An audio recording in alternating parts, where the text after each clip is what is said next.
Hey everyone, welcome back to 3D6 Down the Line, the most criminally underwatched actual play series on the internet.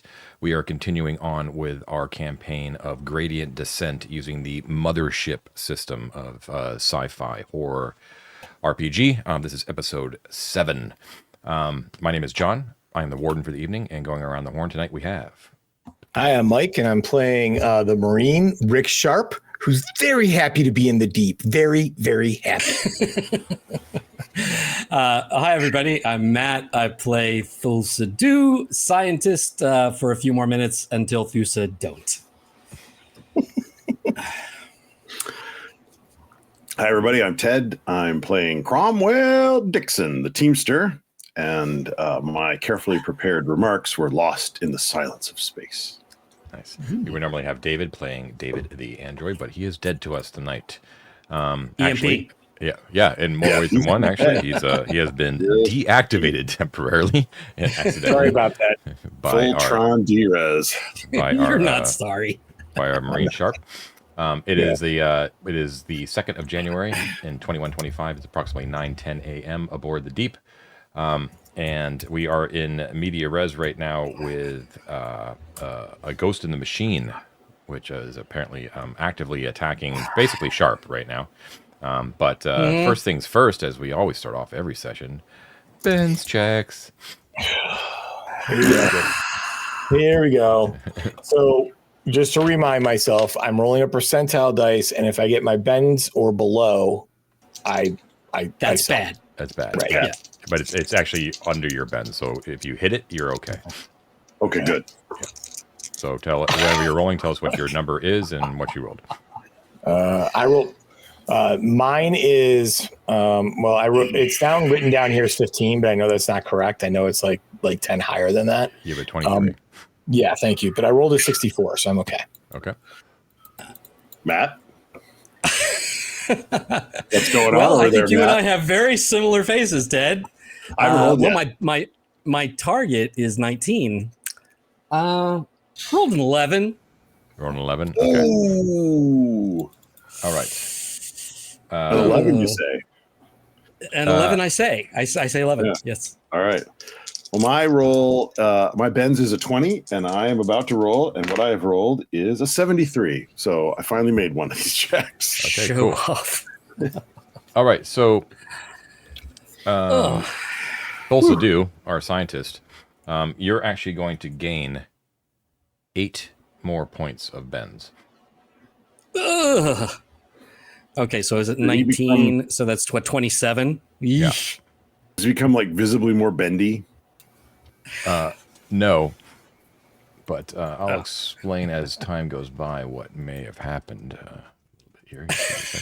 Come on in, man. The water's fine. It's great down here. We all float down here. Come on in. I think I'm in deeper than you now, pal. And if we What can are you get at? Go ahead. 27. Nice. All right. And if everyone if everyone can give everyone out there a stress update, please. Oh. Okay. I have I may have misplaced my character sheet from last week that I updated. I have to try and find it, but I have it written down as 7 stress 7, out of my. Is that correct? Yeah. Okay, perfect. John the Watcher. He's keeping careful track of Looking it. at my spreadsheet, I got it right here. He knows. He's just checking to see if we also know. I just figured you would like to say it. I could also whip them out real fast, but yeah. Personally, I'm very stressed, but Thulsa is at a 9. Mm-hmm. All right. Which is, not great, not horrible. Oh, I said I'm an 8. Hey, okay, cool. Yeah. All right. Okay, so that's where we're at right now. So only Thulsa's starting to get into a bit of a danger zone as far as stress goes. Sharp right now actually is, despite the fact that he's in immediate danger, does have the feeling that he expressed earlier on that he doesn't really have any desire to leave the deep. This is where he's kind of meant to be, he kind of feels. All right, so we are currently in the midst of a battle right now. So you guys are in the in hell, in more ways than one. Yeah. I thought we were in the financial simulation room. You are, but you're on the level of hell. Okay. And you were in the financial simulation suite. You are no longer in that. You're in some other suite that has these towers of actual active servers. Right. There appear to be 4 of them. Each of these towers were about 6 meters tall, so about 20 feet tall, wrapped in plastic. Some of that plastic sort of waving in the breeze, of the loose ends are sort of floating in the void, with decommissioned written all over them. When Dixon and Thulsa went to the back of the room, they actually discovered in the darkness, using their headlamps on their vac suits, a rotting corpse that had some puncture wounds in them, and a horribly disfigured face as well that looked like it had been cut up, but it was also rotting. It was pretty nasty. When they were looking at the horror of that, Sharp and David near the front tower were actually assaulted by what appeared to be a man in a lab coat, but obviously flickering in existence. And he had yelled out, "When is suffering enough?" And had launched himself at Sharp. Sharp, who was in immediate danger, pulled the pin on his EMP grenade. That unfortunately did not have the desired effect on the ghost in the machine, but did wipe out everyone's electronics within, we're calling it close range, according to the mechanics of the game, right? So The Cromwell's okay. Yeah, so what I wanted to get an update on, because I couldn't quite remember, is where is I know Cromwell is still back by the body, right? Yes. But where Thulsa, you ran towards I ran. Yeah, like I had her like skirt the wall and run back towards the door, and I think we said that she kind of made it to the door area, so she's like by the entrance. Right. Okay. Right? So, and she was just tossing distance with Sharp and the ghost. Yeah. So you're also in close range. So David is out for the session, right? It actually works out nicely. But Sharp and Thulsa, you guys are both like within the range of the EMP. So I don't want like a full rundown of all of your gear and all that kind of stuff, but we just obviously anything that's electronic is not functioning right now. Okay. So the working electronics on the tower that's nearest you right now also went out. Okay. Your lights on your back suit, Thulsa, went out. Right. Yep. So I believe that means that you two are in complete darkness right now. Right. You are slightly lit by the cold flickering light of the ghost that is in front of you. That's great. Nice. But it's like a pallid and flickering, and but it's the only thing that you're able to focus on, as it's obviously attacking you violently. So why don't we start off? So what's going on is you've got the door, which is relatively nearby. It's within close range. You've got the tower, which you could take cover behind if you think cover would help. Right? You can go further into the room to try to meet up with Dixon, who you can see like one little small pinprick of light way back in the room from his headlamp, from his visor lamp. And if you do nothing, the ghost is going to it's going to attempt to hold on. Sorry. Go home. Now, it had already attacked me, but I apparently made my sanity check and was fine after that. Right. Yeah. So this is like next round. Right. No, I'm just saying. So I would advocate that thing being super intelligent would realize that I'm impervious to its charms. And probably turn on Thulsa. I appreciate the argument. That's the point at which I switch my headlamps off and hope no one notices me. Okay. So, yeah, so you can see, like, so it had reached for you with its hands, trench coat, the whole thing, and now like this sort of entity is you can see its mouth starts to open. After this is just after you drop the EMP and the pulse went boom like that, and the lights go off.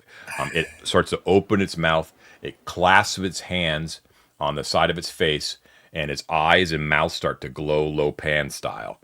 Right, and don't forget too that it has this whirling halo of scalpels that are kind of circling at it as well.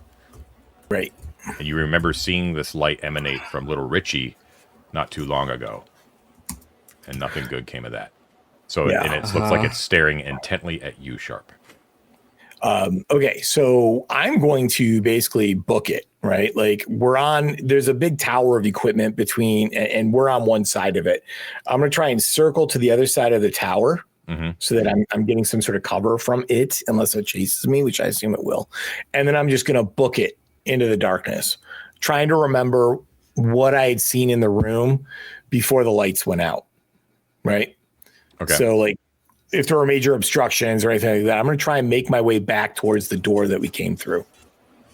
Okay, so you don't have to go deeper into the room because you're pretty near the front door. Sure. I just want to try and get the tower between me and it. Okay. Does that make sense? Well, yeah. Okay, so here's the deal. Like, there is no tower between where you are now and the door. Okay. Well, then what I'm going to do anyway, though, John, is try and get on the other side of the tower, and I'll book it into the darkness to kind of do what Thulsa did to get to the edge of the room, and then follow it back down towards the door, hoping that it kind of loses track of me or whatever, or loses interest in me. Okay. And the rest of you guys?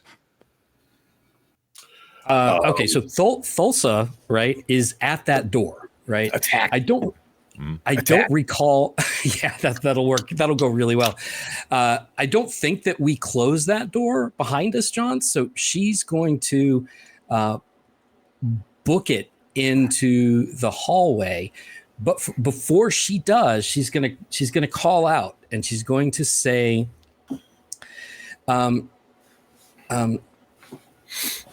remember who you are. You are a doctor. You are a doctor. You do not cause suffering. You do not harm people to cause suffering. You end suffering by helping people. And then she's going to run away like a coward down the hall. Okay. And Dixon? So just to clarify the room, John, there's multiple towers sort of running lengthwise down a long room, right? Not they're kind of staggered in weird places. They're staggered. Yeah. And am I at the very last tower? Am I midpoint in the room? You're at the last tower. Yeah. You're at the last tower. Yeah. And there's no other exits at this end. There's no bulkheads or doors or windows that we've spotted. There's really just the one entrance to this weird ass tower room. Yeah. Okay. And so where I'm at, can I step behind a tower and be out of the view of the ghost and work my way over to the wall and down without being visible to where the ghost is standing? Yes. Yeah. You're basically like in long range now. So it would basically take you like, you could get towards the door if that's all you did for the turn. Well, I think what I'll do is I will get to the wall that's on the, like, if this is the room and the towers are scattered and the ghost is over here, I want to go to this wall, or vice versa, right? Mm-hmm. You're playing Pac-Man. I'm avoiding the ghost, Pac-Man style. Once I've hit the wall, I will turn off my headlamp and just follow the wall with my hand. Okay. I should be able to see the ghost because it's lightly glowing, but I don't want him to see me. Right. Understood. Okay, cool. Okay, so let's see. Sharp disengages and attempts to get away. Let's see. All right, so the beams of light pulse from the eyes and mouth of this ghost. But Sharp, you kind of anticipating what it might be doing, turn your head away, and it is not able to get that light into your eyes as you sort of disappear as you book it and behind one of the towers and run as fast as you can. Thulsa, you cry out, pleading towards the ghost. The ghost is not. It appears to be angry. Okay, I'm trying to get my head around this. It appears to be angry at Sharp for running away. It hears you cry out, Thulsa, and it turns its head towards you and sees you. And it starts to make movement towards you. Dixon, you're able to do your whole plan without any sort of issue. And your lights go out. So, yeah, that's fine. At this point now, Sharp, you're attempting to make your way towards the door, though, right? Yeah, like a circuitous route, like around it. Like, I know I could have run probably directly to the door in this turn, but my biggest goal was to try and get out of its line of sight. Right. Yeah. So the light basically comes out of its eyes and it hits the tower that you kind of disappeared behind, and not hit it, but sort of like illuminates that tower. You two guys can kind of see the shape of Sharp in the backlit of light of the stuff that's coming out of the ghost, as his shadow sort of like flits around, and sort of makes its way towards Thulsa at the same time that Thulsa is shouting out. So both of you guys are now at the open door. Dixon is at the far corner, and has just turned out his lights. Dixon, you can see, though, the ghost. And you can probably also see the silhouettes, the dark silhouettes of Sharp and Thulsa as they're framed against the light emanating from the corridor, from the door. Right. And so importantly, I can see how they've abandoned me. Yes. All alone. That too. Yeah. So now next round, it looks like it is turned towards Thulsa and therefore also Sharp, who is sort of like right next to them, and it looks like it's going to move for it. Kind of wrenches like the scalpels straighten out in front of its brow, and its arms sort of reach out, and it looks like it's going to lunge straight at one of them, but you're not quite sure who. But it looks like it's coming for the door. What are you guys gonna do? Me. What are you guys going to do? I'm gonna roll through the door like totally like cheesy like action style, just like do a somersault right through the door and then roll off to one side. Okay. I am going to continue running. So as soon as I had yelled that out, I started booking down that hallway. I'm going to continue running as fast as I can, as fast as my little vac suited form will let me, down that hallway. Okay, so are you to make it to that far? Sorry. So you're gonna run full tilt, a bit sharper. You're rolling through the door, but then you're going to back up against the wall once you're through the door. Yeah, I don't want to leave Dixon behind. I'm gonna try and like stay here until Dixon can get through here. Got it. And Dixon? Once I see the ghost moving towards the door, I will start to jog, following the wall, keeping an eye on the situation. But my plan is to, once I get to relatively, I guess, sort of parallel to where David's inert form lies. Mm-hmm. I know he's sort of in the NPC shield, but he's also a deactivated android, so I'm assuming he's kind of still in here. Yeah, it's NPC cloudish. Yeah, so. Okay, well, if there's an opportunity to rescue the remains of David, I'm going to try and take it. I think it would probably be, I don't want to make an exception just for this one case, just because it fits narratively nice, his absence. So it would probably be a detriment to you. So let's just skip it. Fine, we'll skip it. Just do it for flavor, dude. For the record, Mike blew you up. Ted tried to save you. Okay, just okay. You're listening. I ran away, now, leaving you to die. Yeah, leaving you to die. Yeah, exactly. All right. For the record, birds fly and bears are furry. Like, I mean, come on, dude. Pope's Catholic. Dixon. So what are you doing actually? So I'll just jog, basically all the way to the end of the corridor, or the end of the room rather, where I hit the corner. Yeah, and then I'll move towards the door, so that. My thinking here being, if the ghost goes through, I'm not like standing in front of the door where he's going to see me. And if he comes back, I'm, if he doesn't immediately look to his left, he's not going to see me, kind of thing. Right. So gotcha. Move to the end, hug the wall towards the door, and assess before looking around the corner. All right, cool. So you're going to be near the door, but not blocking the door. That is where I'm going for. Yes. Gotcha. Okay. All right. So you guys all run basically at the same time. Sharp does roll into the corridor, sees Thulsa just basically like fucking bolt right past him, and you come up against the door, and you're like looking into the room, trying to see past the ghost, and you see not Dixon but a kitty. But you see Dixon come like. Actually, I guess you wouldn't see Dixon because he doesn't have his light on, so never mind. So you're looking for him, but the ghost is basically taking up your view. And horrors of horrors, it does not appear that the haunting zone of the ghost is bounded by the room itself. Without any hesitation, it moves into that lit corridor, howling, and it continues to yell. Not enough suffering.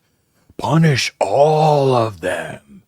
It says as it runs into the corridor, and it is going to let's see. It's going to attack Sharp. Awesome. So I need you to make a sanity save, normal sanity, please. That's not my strong point. I rolled an +2. I just need to show. I'm gonna show everybody my +2. Wait, can you see? There it is. There we go. Oh, it's not +2. All right. There you go. Beautiful. Okay. Suck it, Ghosty. Yeah. So the its hands sort of move into your flesh. But you're able to kind of remember that, no, it's not real. It's not real. As it's like right up in your face and it's like crazed, flickering eyes are like right close to yours, like close enough to just reach out and kiss him if you wanted to. But it's I do that. But it's only like the smell of burnt ozone that assaults your nostrils. And you are able to fend it off, but it's like all over him. Also, you're seeing this horrible thing as it appears to basically insert its hands into Sharp's chest. You're assuming I'm looking back, John. That's true. I am not doing. That's I am true. Booking it. All I see is the bulkhead door ahead of me, which I see as my salvation and possibly doom with the guys on machine guns on the other side. Right. So you science. Also, you can definitely get to the other door that leads back to the lobby right now and get into the lobby if you want. You want to go there? That is what I want to. I can't remember. Is this hallway? Does this hallway have light in it or not? I can't remember. It does. Yeah. Okay, then I'm not going to use one of my glow sticks. Okay, yeah, I'm going to go through the that other bulkhead door and enter into the hell lobby and look. Try to tell immediately if I'm going to be in danger from the security guards if they're responding more than they were before. Okay, they are not. They are still at ease. They view you dispassionately as you kind of move into the room. Do you close the door behind you? You could also do that this round if you wanted to. That's going to really screw them. I mean, maybe you'll I'm really scared. I'm really scared. I'm going to close the door. Okay, so if it works, it'll be good to know. If it doesn't work, it'll be good to know. Sharp, you got this ghost all over you, but you can hear the sound like a thunk from down the corridor as the door closes, and you see no sign of Thulsa. Dixon, you are at the door at this point, so you have a clear view, sort of at an angle of Sharp being attacked by the ghost in the corridor as it's lit, but you are, of course, are still in darkness. You said you turn on your headlamp though? No, I had it off. You keep it off? Okay. All right. Yeah. As long as the door is lit and I can sort of aim at it, I don't really need the light. Yeah, true. So you're right near there, Sharp Dixon. So you could, without even like expending an action, you could slip around into the corridor if you wanted to, but then you'd be like right next to Sharp and the ghost. The ghost is going to, at this point, I think it's going to continue assaulting Sharp. I think it's just going to keep trying to pummel him. Can you repeat for me anything that it is saying? It's saying, not enough suffering. How much suffering is enough? Okay. At the risk of being a terrible idea, without leaning around the door. Yeah, I know, right? I did promise David I would try and do something stupid. So without leaning around the door, but I think given how close I am, if I shout something, the ghost should be able to hear it, assuming ghosts hear things. The physics here are a little weird, but I'm going to shout out, we have all suffered enough, and see what it does. Okay. And Sharp? I, John, am going to... Are you on this side of the door now? Sorry, Ted. Are you on this my side of the door? I'm still in the decommissioned room, hiding in the dark. Okay, I'm trying to lure it away from you by interacting with it. No, I get that. I guess my thought is that maybe shutting the door will actually cut off its ability to project into the hallway. But I don't want to do that if you are standing out there in the dark, because then it might just eat you. Well, let's see what it does. Let's see if it turns around and comes after me. And then I can flip through. We shut the door real fast because I'm counting on the fact that it won't necessarily immediately see me. Okay. So, John, I am basically going to continue doing my cool roll maneuver to roll out of melee with it. And then I'm going to sprint maybe about how long is the corridor to the next room where Thulsa went? It's within close range. It's not far at all then. Okay. No. So I'm basically going to move up to that door, right?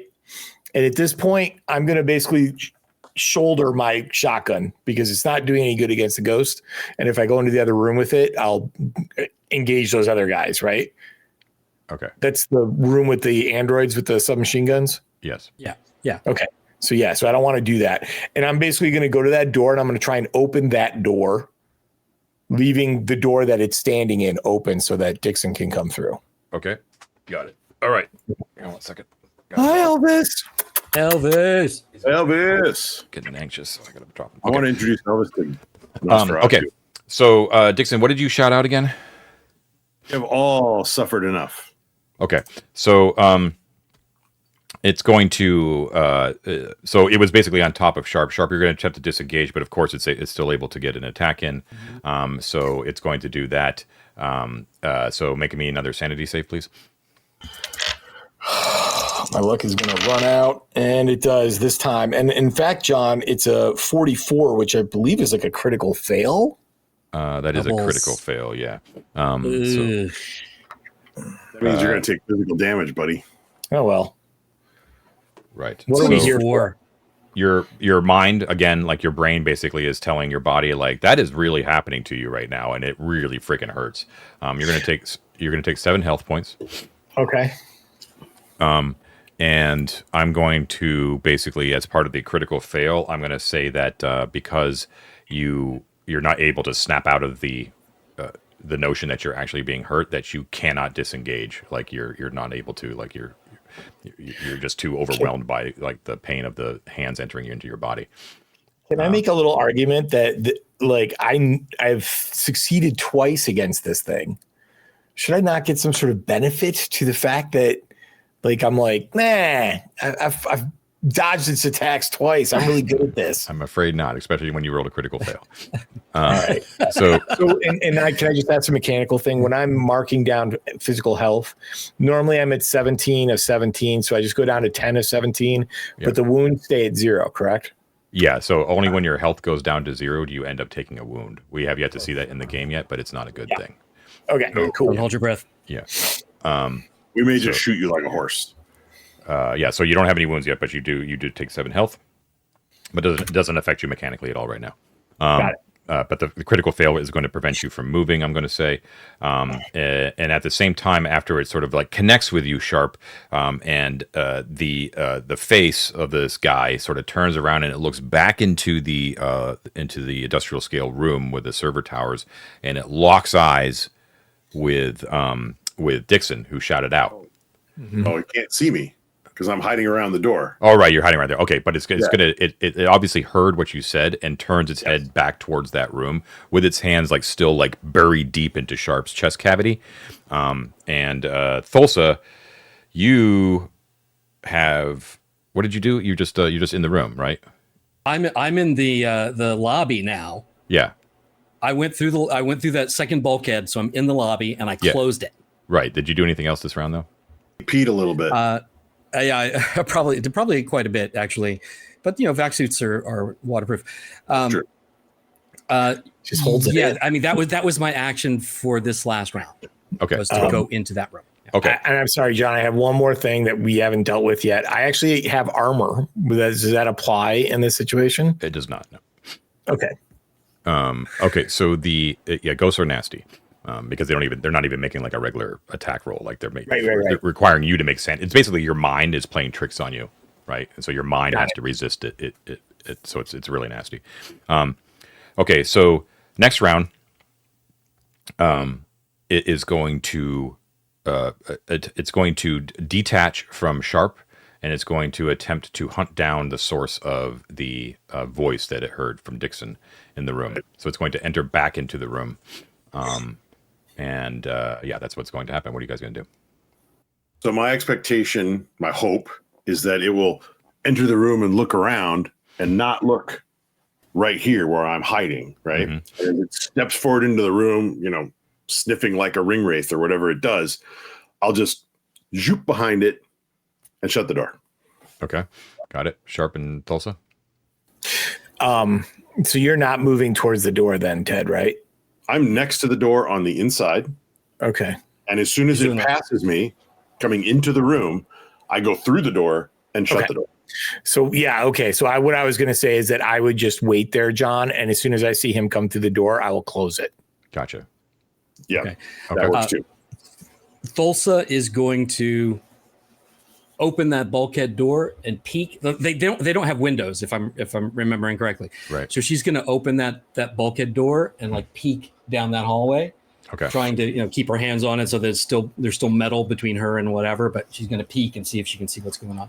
Got it. Okay. Cool. All right. So the ghost moves back into the large room.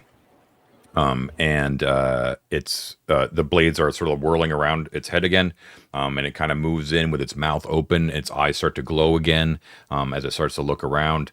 I'm going to, let's see. Let me see. I'm going to give it a 30% chance that it sees you, Dixon, since you are very near the door. Okay. Okay. It fails. So, Dixon, your plan goes off.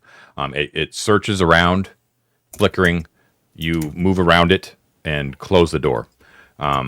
At the same time that Sharp, you see Dixon move through, so you just kind of help him close that door. At the same time that door closes, you hear the further door open up, and you see Thulsa's head poke through and check on you guys. Thulsa, you see both of them breathing heavily. Sharp has got one hand clasped to his chest, as he's trying to shake off something that obviously happened to him, and Dixon is just breathing heavy with his back against the door.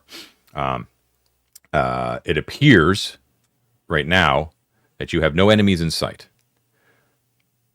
What do you do? Okay. I'm going to call out to Sharp. You're just like Dixon. It is not real. Come on, stop being such a baby. It is not real. Yes, he's scary, but come on, snap out of it. Come on, quick. Just in case he's real. We will walk calmly down the corridor and high five each other. That's right. High five. Yes. And then I'll feed the Marines some crayons. Fuck you. Okay. So you Sharp and Dixon, you cool as a cucumber, make your way back to Thulsa, who's beckoning you towards the far door. As you do so, the ghost face first emerges, like the librarian from Ghostbusters, like its head like kind of comes through the bulkhead door leading into the decommission room. And it says again, like, how much suffering is enough? And it looks around with its eyes glowing, and it sees you guys, and it's sort of moving slowly into the corridor. All right. But it doesn't immediately attack, but it's coming through, and it has obviously seen the three of you. All right. I'll say at this point that all three of you guys are at the further door. So it's at one end of the corridor. You guys are at the lobby end of the corridor. Okay. Okay. No. So 3 drops of pee come out, go through the door, shut that door, and then book it for the room that we met those 2 other androids. What was that called? That was the financial simulation room. Let's go see if we can hide from it, and maybe it'll get bored and leave.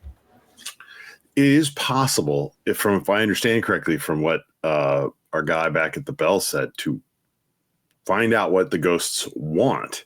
Yeah, Ted, it seems to want suffering. So please feel free to engage with that in any way, shape, or form that you think you see fit. I mean, but you know what? Maybe. Okay, I've got an idea. Offer to help it punish. Who needs punishing? Let us help you punish. I don't think it's punishing. I think it's. That's what he said. He said punish all of them. Yeah. Did he say punish? Yeah. He said punish all of them. Yeah. He did. He doesn't seem very friendly. Right. Yeah. Who needs punishing? Let us help you punish. Of asking it why it suffers. Like, why do you suffer? Well, how can I help? That kind of tack. Good. Okay. Do it. All right. I'm gonna step forward and raise my hands to the ghost. They all suffer. Why do you suffer? Okay. And then Thulsa and Sharper, you guys are running towards the financial simulation suite? Yep. Yeah, I'm gonna leave.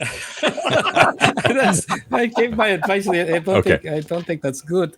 All right, so not very good. At the same time that everything kind of goes down, you actually hear another door open. This is Thulsa and Sharp. You actually see another door open in the lobby, and it's the door to the Ackler, the observation room. And it opens just a little bit, and you see the grayed but very handsome silver fox head of Caius sort of pop his head out, and he's like, he goes, "Fellas, what's going on out there?" Oh, there's a ghost. Yeah, he's the ones with the knives. Well, you should probably go back in and hide. His eyes widen as he sort of opens the door a little bit wider. As you guys are literally, you're saying that, Thulsa, as you're like running around the corner into the financial simulation suite. He says like, "What's going on over there?" At the same time, you can hear Dixon down the corridor be like, "Who suffers?" Right? Why do you suffer? Why do you suffer? Yeah, and the ghost immediately fixates on Dixon, who is standing in the middle of the corridor, and its eyes glow wide. I need you to make me a sanity save at disadvantage, Dixon. Oh. Oh boy. Here we go. So my all-American good looks and boyish charm don't count for anything. My apple pie, corn-fed, raised, Right natural. Sharp, you also failed on that one roll, so you take a stress. Oh, okay, now, cool. Yeah. All right. Now, does Sharp look like he's continuing to suffer? Sharp. Yes. Does he have? Actually, that's a good question. Sorry, Ted. 1 second. I just let me catch up with Sharp here. As long as Sharp suffers, I'll wait. That's fine. I forgot about this, Sharp. That the brain convincing you that the hands were hurting you. That continues even after he retracts his hands as you continue to take nerve damage. You're going to take another 3 points of health. Thanks, remember, like Thulsa. Well, Thulsa remembered from last time that it helped Dixon when she told him that it wasn't real. So does it help him? Does it help Sharp this time? Because she called out. She told him it's not real. It's just in your head. You're being a baby. Basically, what she said to Dixon last time when the child hurt him. And I remember that helped him with his save or something. You say it, but you're not. You're kind of trying to convince him, but you're not really showing him. You're fleeing. Yeah, you're fleeing. So okay. Yeah. Okay. But I do think that would probably, like Mike was trying to make that case that like he's seen this before. So I think with Thulsa's cajoling leadership. Why don't you make me a sanity save with advantage, Sharp. The first one is an 18, so that would make it, and the second one is a 23. God damn, I love these dice. Okay, good. All right, so yeah, so I'll retract that 3 additional points of damage as Thulsa's manages to convince you that these are not real. This is not happening. Solid. Okay, See, Mike, sorry. I got you, man. Ted, thanks, man. back to you, Dixon. It's necessary for Matt to have slapped Sharp a few times, though, right? Like, Yeah. I'll do that when we're safely in the room. yeah. Dixon, you were saying. All right, folks. So Cromwell Dixon is extremely sane with a sanity save of 32. Wow. And Disadvantage. Yeah, disadvantage is it's not great, but there it is. Okay, so, well, it really doesn't matter which one I pick, the 72 or the 85. I've gone quite mad. Okay, so you fail. So you're going to take 1 stress. Stress. Yeah. That's going to actually change your thing to a yellow. And you're also going to take 2 points of sanity, minus 2 sanity. That comes off my save. Yep. Forever? Till I say so. Ooh. Do I need to keep track of my original sanity score? No, just take it away. All right, so I'm down to a 30 sanity. Slightly less sane Dixon, they call me. And you're going to add 2 to your bends. Ooh. Well, that can't possibly be bad. So what it's basically doing is, I think this is the first time this has actually happened successfully. So the eye, it low pans you with its eye with the light. You see it, and you basically take it in. Sharp and Thulsa, you don't see this because you guys ran around the corner. But you basically go rigid, Dixon, as like your the eye beams basically connect with your eyes, and basically like you drink it in, and your mind is filled with a traumatic memory from your past. Is there anything off the top of your head that you can think of that may have been traumatic in your past? You don't have to come up with it right now on the spot. Yes. It's the time. Check your multi-page backstory. There's the time. The most traumatic thing would probably be the time I was at prom, and my girlfriend and my side piece met, and it was very embarrassing, very bad. That's horribly traumatic. Yes. Yeah, and then they kissed, and it was. Yeah. No, it was pretty bad. It was a bad night. Prom night. We'll call it prom night. Prom night trauma comes rolling back onto you, Dixon. Why did I air drum for 15 minutes in front of everybody, man? I mean, that would definitely pick the blue velvet tux. Why? Yeah, that would definitely cause you to lose some sanity and some stress. So. All right. So you're basically held rigid by the light right now. At which point I go, it is I who have suffered enough. Right, and you're yelling that out. It does not appear to you yelling that out is what caused it to basically attack you with the light.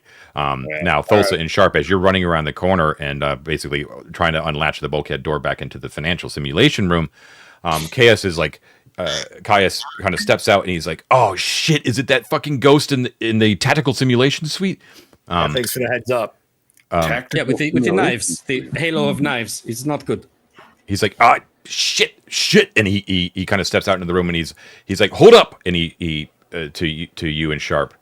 And did you guys close the door behind you where Dixon is? You didn't, right? The door's still open. No, we didn't. Yeah, so he sees Dixon, and he's like, you two, hold on, and he shouts out to Dixon. He's like, he says, just pretend it's not there. He shouts out to Dixon. And you can see that he's looking, he shouts that out, but then he immediately looks up at the security androids. Like real cautiously. And he looks back down and he looks at what Dixon's about to do. Okay. Now, if you guys don't do anything, Thulsa and Sharp, you can do whatever the hell you want. Dixon, if you stay there, it's going to continue to assault you with traumatic memories of your past. Pretend it's not there, huh? All right. So he will look away if he's able to. He'll look away. In fact, he'll even shut his visor with the the mirror thing, even. Yeah. Right? Like for outside in the sun kind of thing. He'll close it up. And he'll just say, nothing here, nothing to see, nothing at all. Nothing here, nothing to see, nothing at all. And he's going to stand up and just try and walk away without any further interaction. Okay. And Thulsa and Sharp. I'm gonna stay at the door. You know what?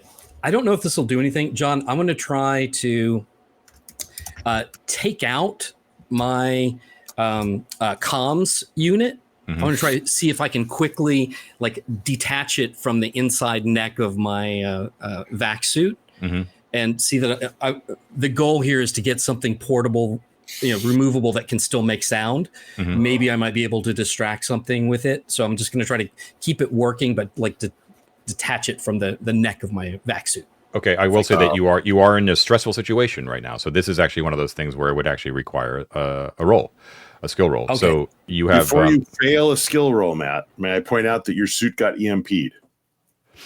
Oh, that's true. That's true. Yeah. Well, that might minimize the damage to it. But it's not going to be able to do anything. Yeah, don't risk the skill roll. Not functioning until we can figure out how to fix it. Yeah, thanks for Matt. Okay. It does screw Matt over, but yes, it's actually true. Yeah, electronics are not working. Good point. Yeah, good point. Okay, so he was not in the initial blast radius, right? Huh? I was. You were in there. I was. He was in close range. Yeah. Okay, so Thulsa and Sharp, what do you guys want to do then? You want to move into the financial room? Away, guys. I am going to. Kai has told you to stop, but he was, he doesn't have any authority over you, so you do whatever you want. No, but I appreciate like his expertise on the matter. Clearly. Yeah, I want to wait. I'm going to wait.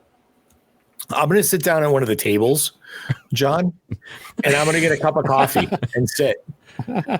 Okay. All right. And I'm just going to take deep breaths, and I'm going to kind of close my eyes, and I'm just going to think fond thoughts and think about how much I love it down here in the Benz. Okay, and not looking down the corridor where Dixon is struggling. Nope. He's going to pretend he's not there. Okay, Thulsa. I'm gonna open the door. I'm gonna open that bulkhead door, but again, trying to maintain that fiction that this thing is not real. Just casually, kind of like turn the wheel to open that bulkhead door. Okay, got it. Not going in. I'm just opening the door. Okay. So Caius, when he sees what Sharp does, even though it looks comical in the chaos that's happening right now, he actually gives you like he looks up at the androids, looks down the corridor at Dixon, and then he looks at you, Sharp, and he gives you a nod, like a real subtle nod, like good. Dixon, like you. So what I'm going to say is that I can see that you're paying attention to what Caius is saying, and you're attempting to do your best. Right, but you are actually like locked in with this guy right now who's got his like eye beams like in you. So I'm going to say that it's a little bit more difficult for you to simply say like I'm now ignoring him. I'm going to say you're going to have to overcome some fear. So I need you to make me a fear save, please.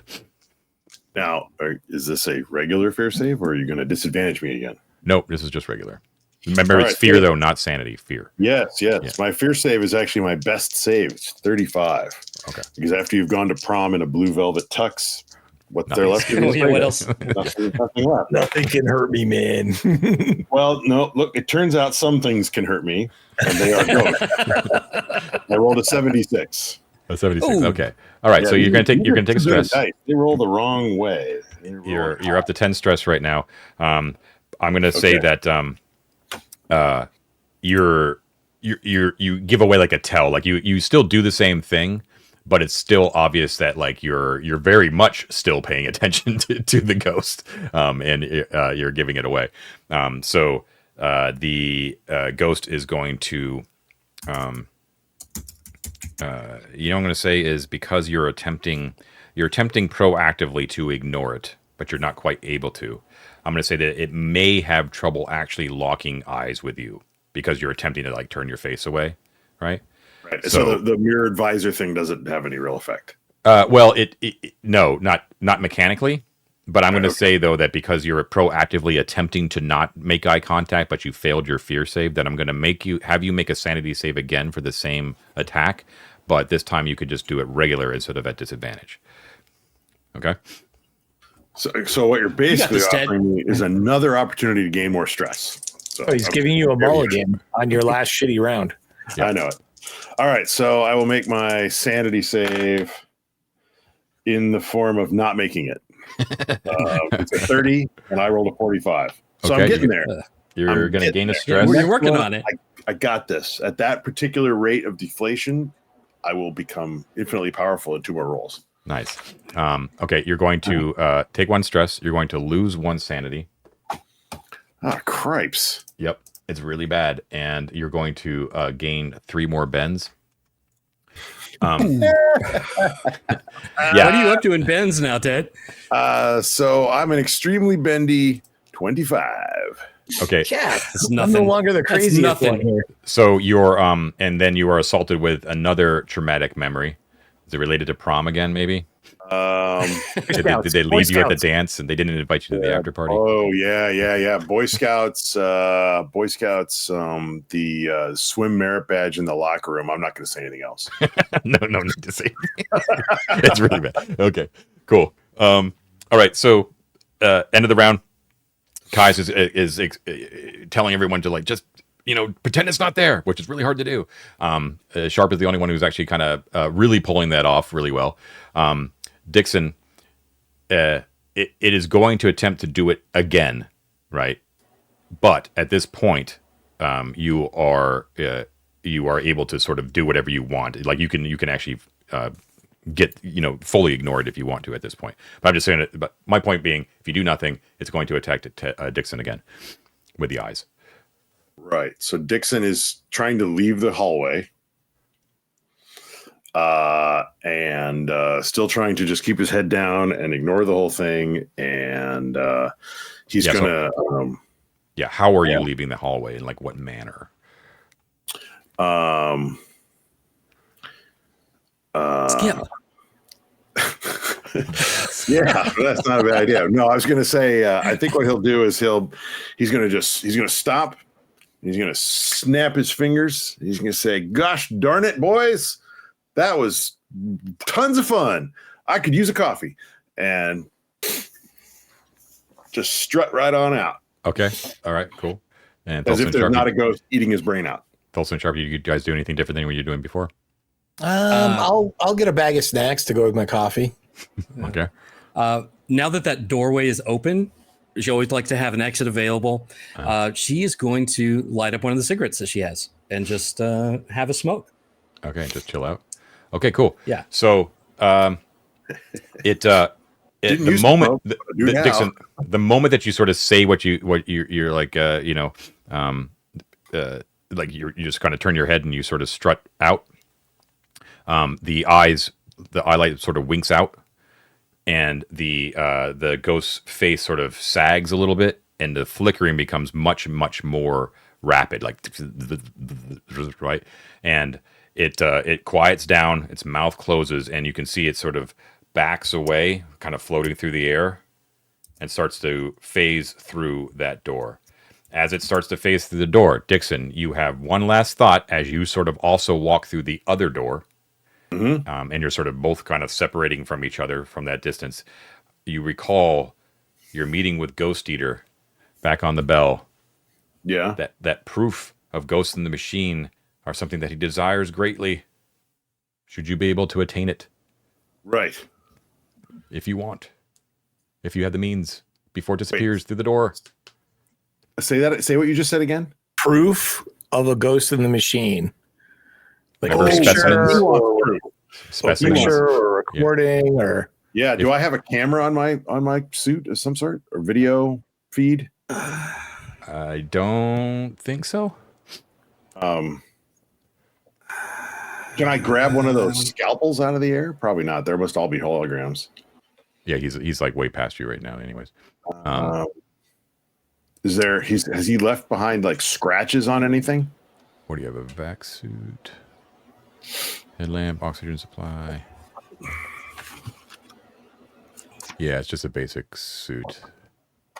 Yeah, no, I don't think it has no video.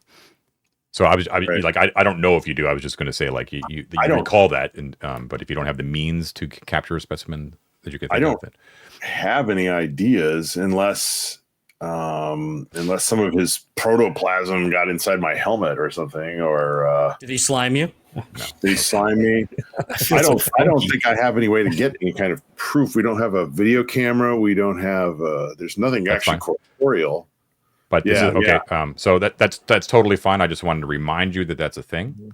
I've already seen 2 of these things, so there might be more. So just be aware that might be something that you might want to have at the ready should buy a camera, man. So you saunter out into the lobby, real nice and easy. Like it fades back through the closed bulkhead door back into the tactical simulation suite. Also, the air of the financial simulation suite kind of rolls over you, and those the dead skeleton works of the empty server racks present themselves to you in the darkness, in the flickering light. I guess it's still in there. Caius is breathing a heavy sigh of relief, comes over and claps Sharp on the back, looks over at Dixon and nods at you, right, and just kind of looks at everybody and goes, "Good job, Jesus. Yeah, I encountered that thing a little while ago, and took me some trauma to realize what I needed to do. But good. All right, you guys are okay?" Dixon's gonna leave the visor shut, and he's gonna go over and sit down in a corner of the room and just lean against the wall.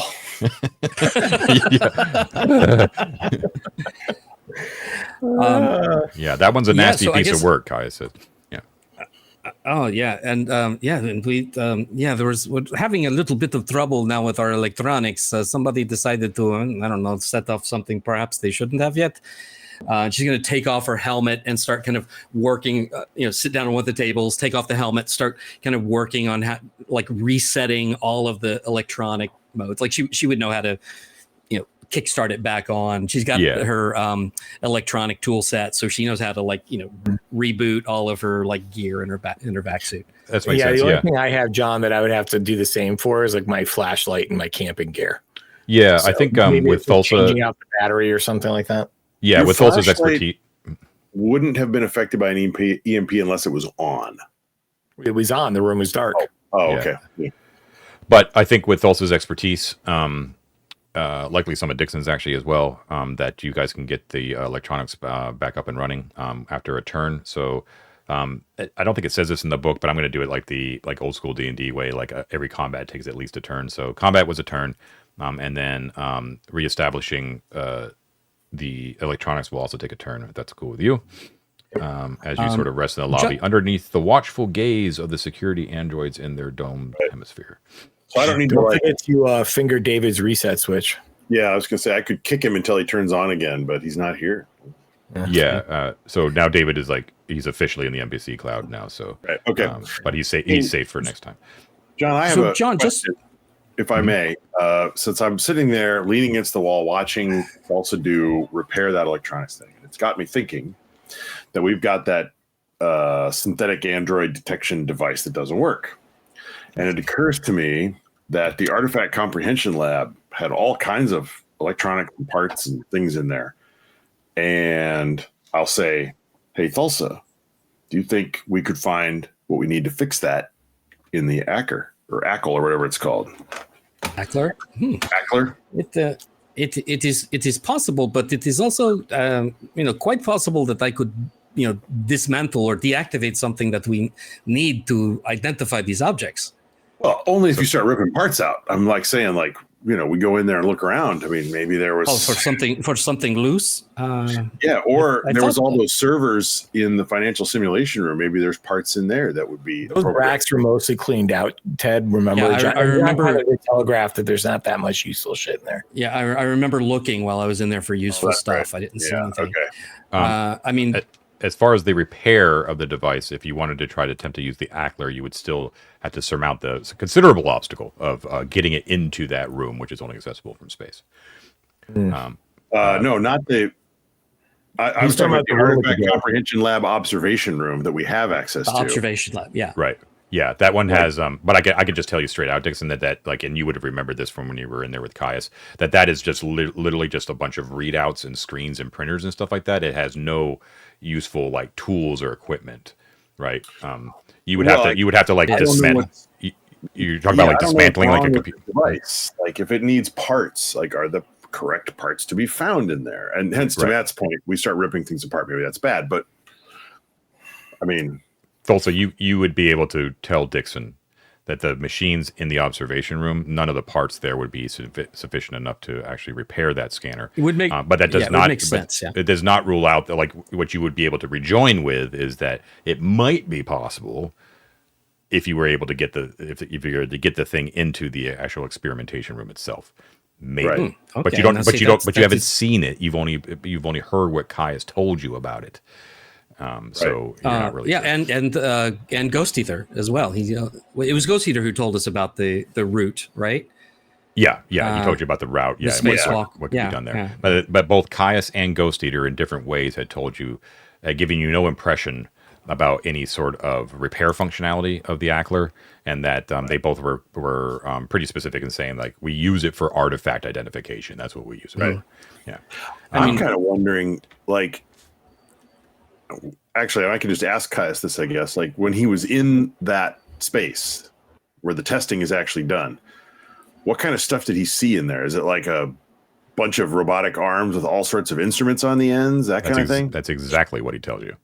Yeah. Okay. Yeah. It's it's extremely large. So it's an industrial scale thing. So there's like all sorts of different tables and clamps and vices and probing devices and arms and chemicals that can be introduced and blast shields that can be brought up and blah, blah, blah. All this sort of stuff. Like for, you know what it's like is like the way I picture it anyway, is it's sort of like the various iterations of Q's experimentation rooms in the Bond movies.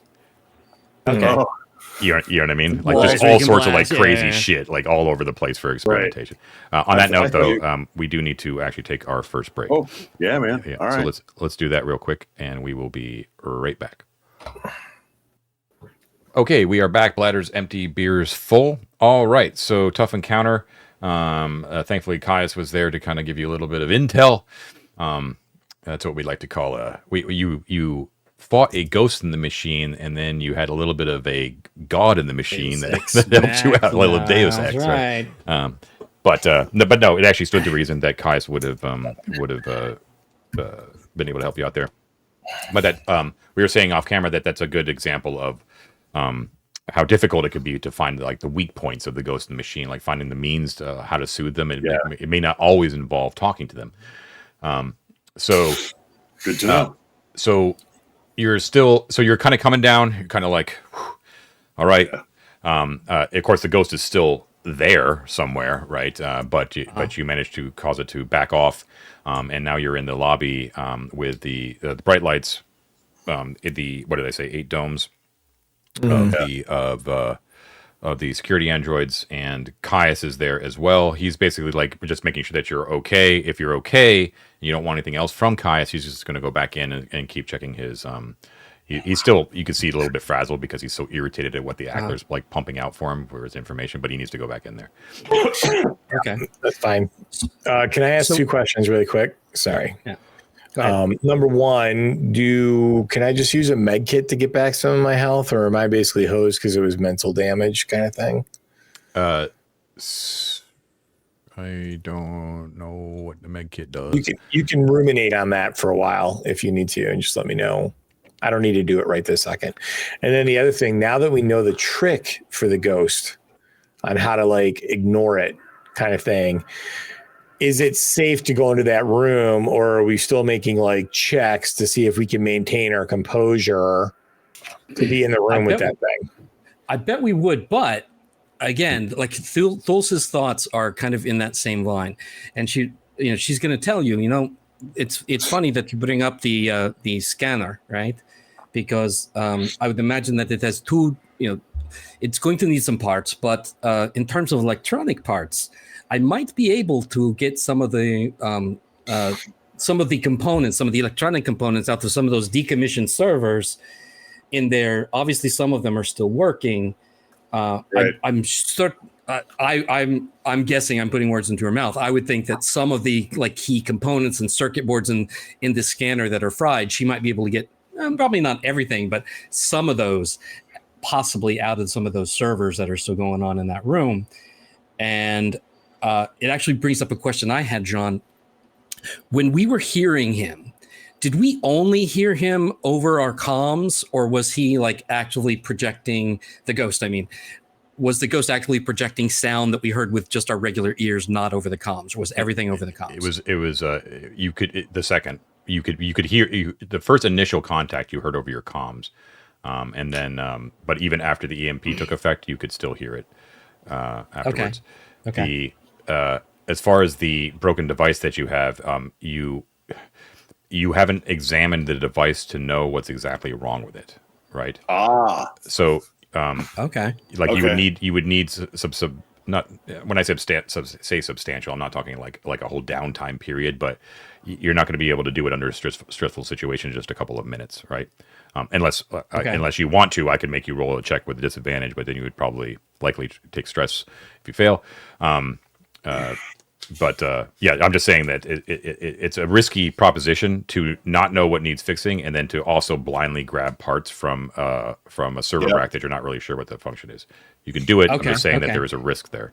Right. Yeah, and she's not interested in basically showing Monarch that she has this thing, which like, you know, it seems like a safe room. Like she could take it out and mess with it here, but then Monarch, you know, through these androids is definitely going to know that she has this thing. And that seems like something perhaps that Monarch would not want her to have. Okay. So she's not going to take that out there.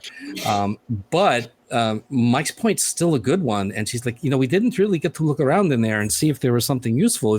If we think we can, you know, if we think we can ignore him, you know, we could, you know, maybe there are some artifacts. I mean, everything was wrapped in that plastic. We never got the chance to look underneath. Maybe there's some cool shit in there.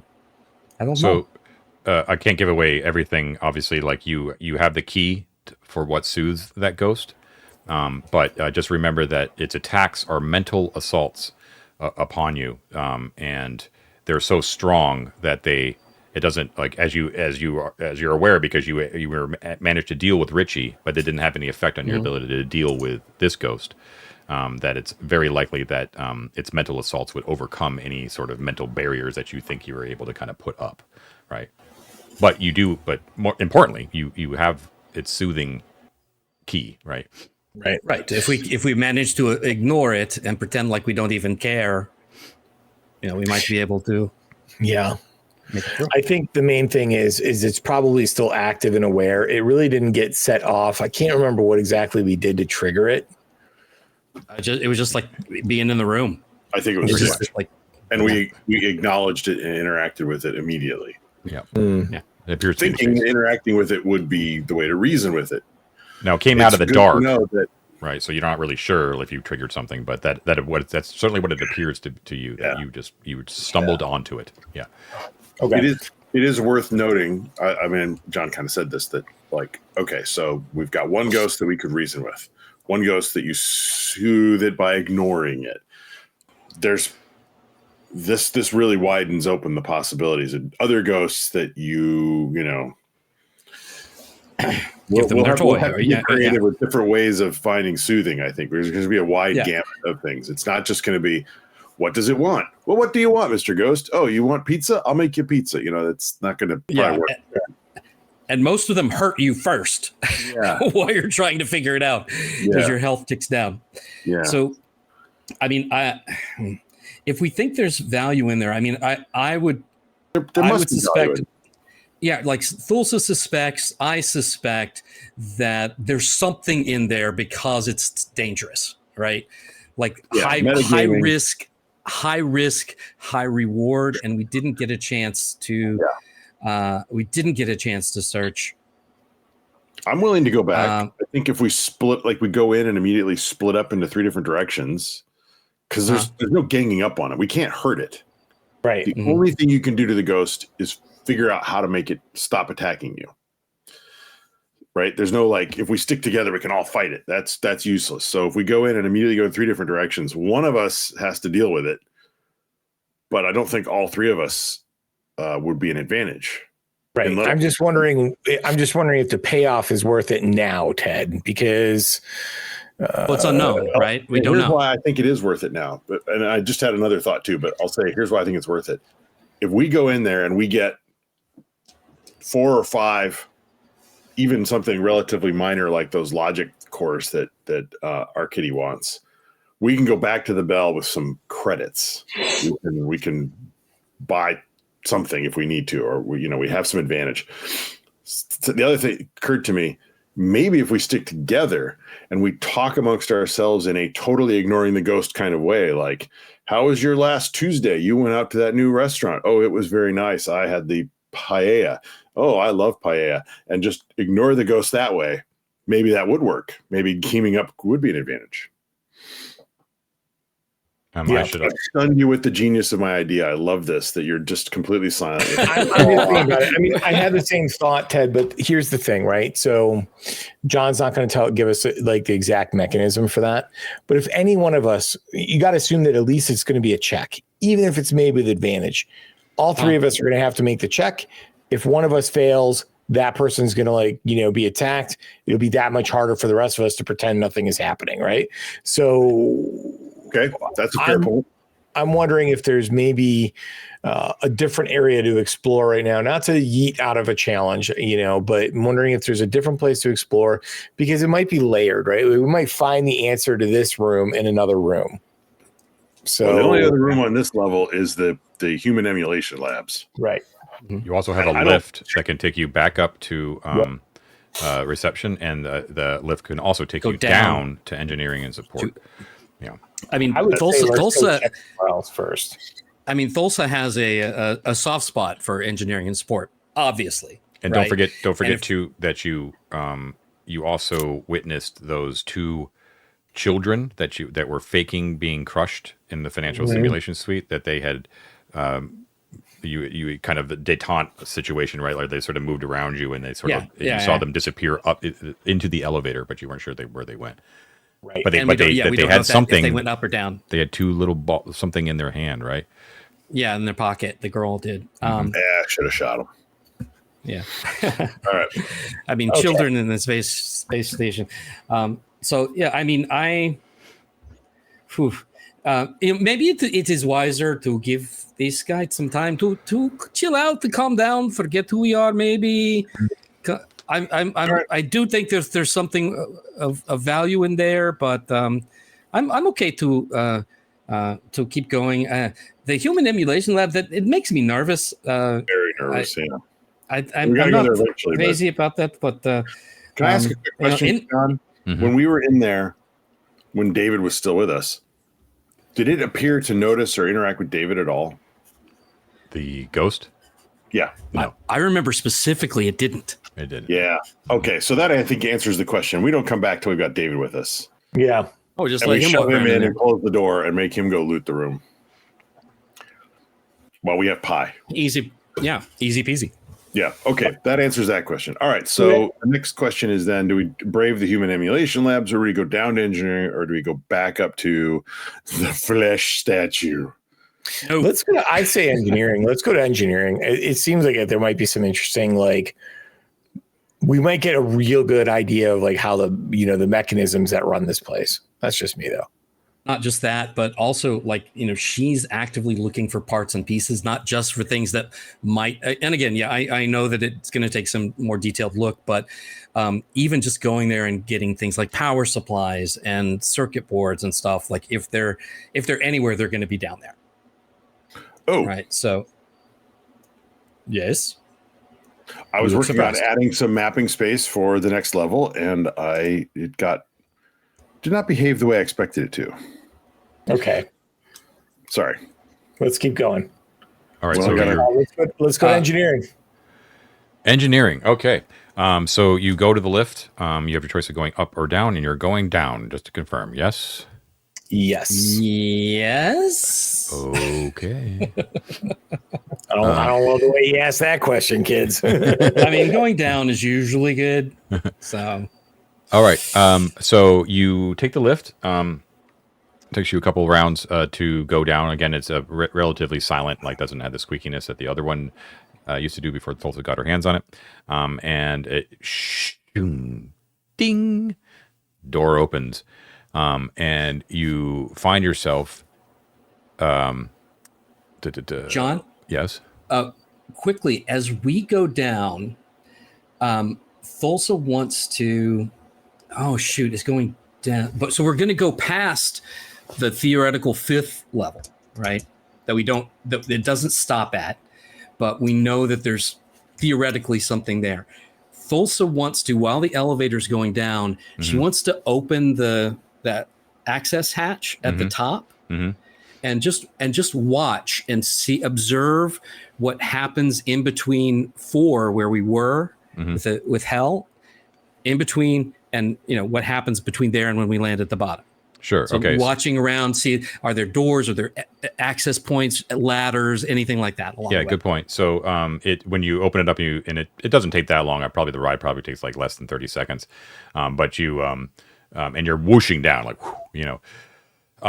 you don't see anything that indicates that there is any sort of access point to any other level between where you are and where you're going. I should make clear too that it's not like the indicators on the elevator or on the floor itself ever says floor 4 and that you're going to floor 6, it literally just says human emulation labs, then engineering and support, right? So the only reason that you know that there is apparently a missing floor is because of what was it, Caius or Ghost Eater? I can't remember. Caius, probably. Caius, yeah. I think. Yeah. So a good idea, but you don't. Maybe it tells you something in itself that there is no indication of any other access point. And does it seem like distance-wise? Does it seem like there's space there for a floor? Like, do we go far enough? For distance-wise, is there like 30 or 40 feet of nothing before we get? It does, but that's not really telling you much because the space station is absolutely gigantic, right? And so you're moving at an extremely rapid pace. It's like an express elevator, right? So you're just like, okay. Like when you open up that thing, like the wind of the passage just like takes your hair up and everything, Oh, cool. So, yes, there's definitely enough room for another level, but again, that doesn't really say much because the station is gigantic, like absolutely huge. And you're also not sure like where an engineering support is actually dumping you off on, right? Mm-hmm. You're not really sure about the verticality. Oh, it could go farther than, it doesn't have to be sequential. Yeah. I gotcha. What you do know, because Ghost Eater, or maybe Arcady told you, I think it was Arcady actually, that engineering support one way or the other is the bottom of the station, right? Oh, wow. Okay. Yeah. There is no lower level than this level. Cool. Okay. Oh, we shouldn't be ready to run. That's that's really scary. Okay. When it dings and it opens up, you find yourself on a very functional sort of elevator landing platform, basically. In general, there are lights, but it's very utilitarian. So instead of like on Hell and then in Eden and on the reception, it was all like that very sort of comfortable white corporate sort of you're not very warm but relatively pleasant, right? Here it's all industrial. Like so it's lit, but it's not lit very well. It's a lot of grating and metal and exposed piping, struts and things like that, catwalks, things of that nature, like a lot of mesh. So it's like everything's sort of like black and wet and steel and industrial. Like, okay. Yeah, Ted. Hey, man. So when we get off the elevator, and it opens up, the room that it opens to is an industrial scale room or a regular size room? Personal scale. Yeah. So I'm just kind of giving you like the general feel of like what the level is sort of like. So again, you're talking breathable O2, gravity, and workable lights. Like there's lots of shadows and places for things to hide and be hidden and all that sort of stuff. But but it's devoid of that veneer of corporate pleasantness. It's all very functional. Okay. Just the fact that there's not giant flesh chimneys spurting white shit all over the place. I'm like, that's a good thing. Yes, for sure. I just watched this movie, so that's kind of what I think of it in my mind. I just finished watching Event Horizon again. Great Mothership inspiration if anyone hasn't seen it. But if you three can recall what like the spaceship interiors looked on that, it's like that. Or actually, like the Nostromo, sort of like the same sort of thing, right? That sort of vibe. Yeah. How many people are like gouging their own eyeballs out and stuff? None of that yet. Okay, good.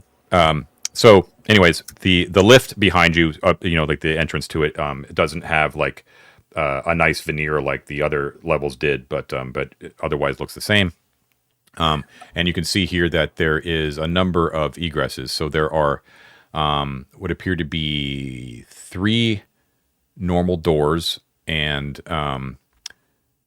there also appears to be a remember how I kind of told you that like I would let you know if there were like ducts that are like large enough to fit like a human body through. There is one of those here, so there does appear to be like some sort of crawl space or duct that's not meant for humankind, but is large enough to actually crawl into one if you want to.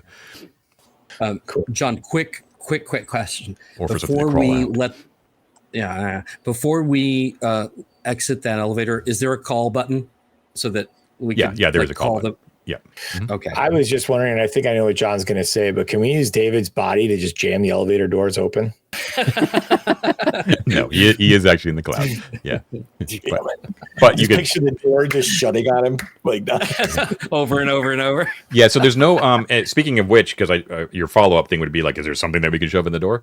Not really, actually. It's relatively devoid of debris. You again, like just kind of thinking about how relatively easy it is to access this part of the level. There is no security to get through. Except for what you had to get through from reception. So it's quite likely that if anyone wants to get to engineering, that this place might be traversed frequently by divers or any other inhabitants of the deep.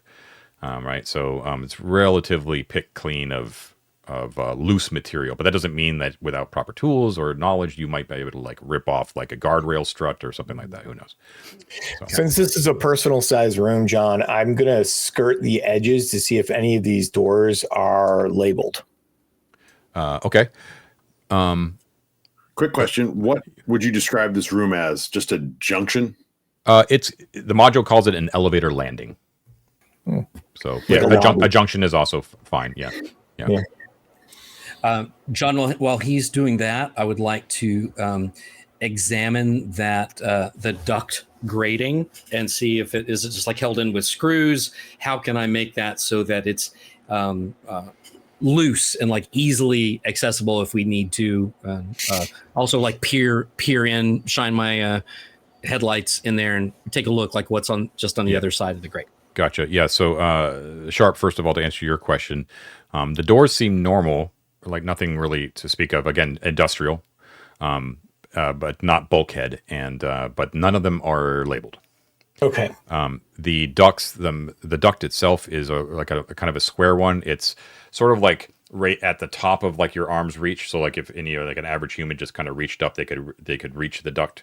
And the duct has it's a grate that you can't really see through, and it just has like typical screws that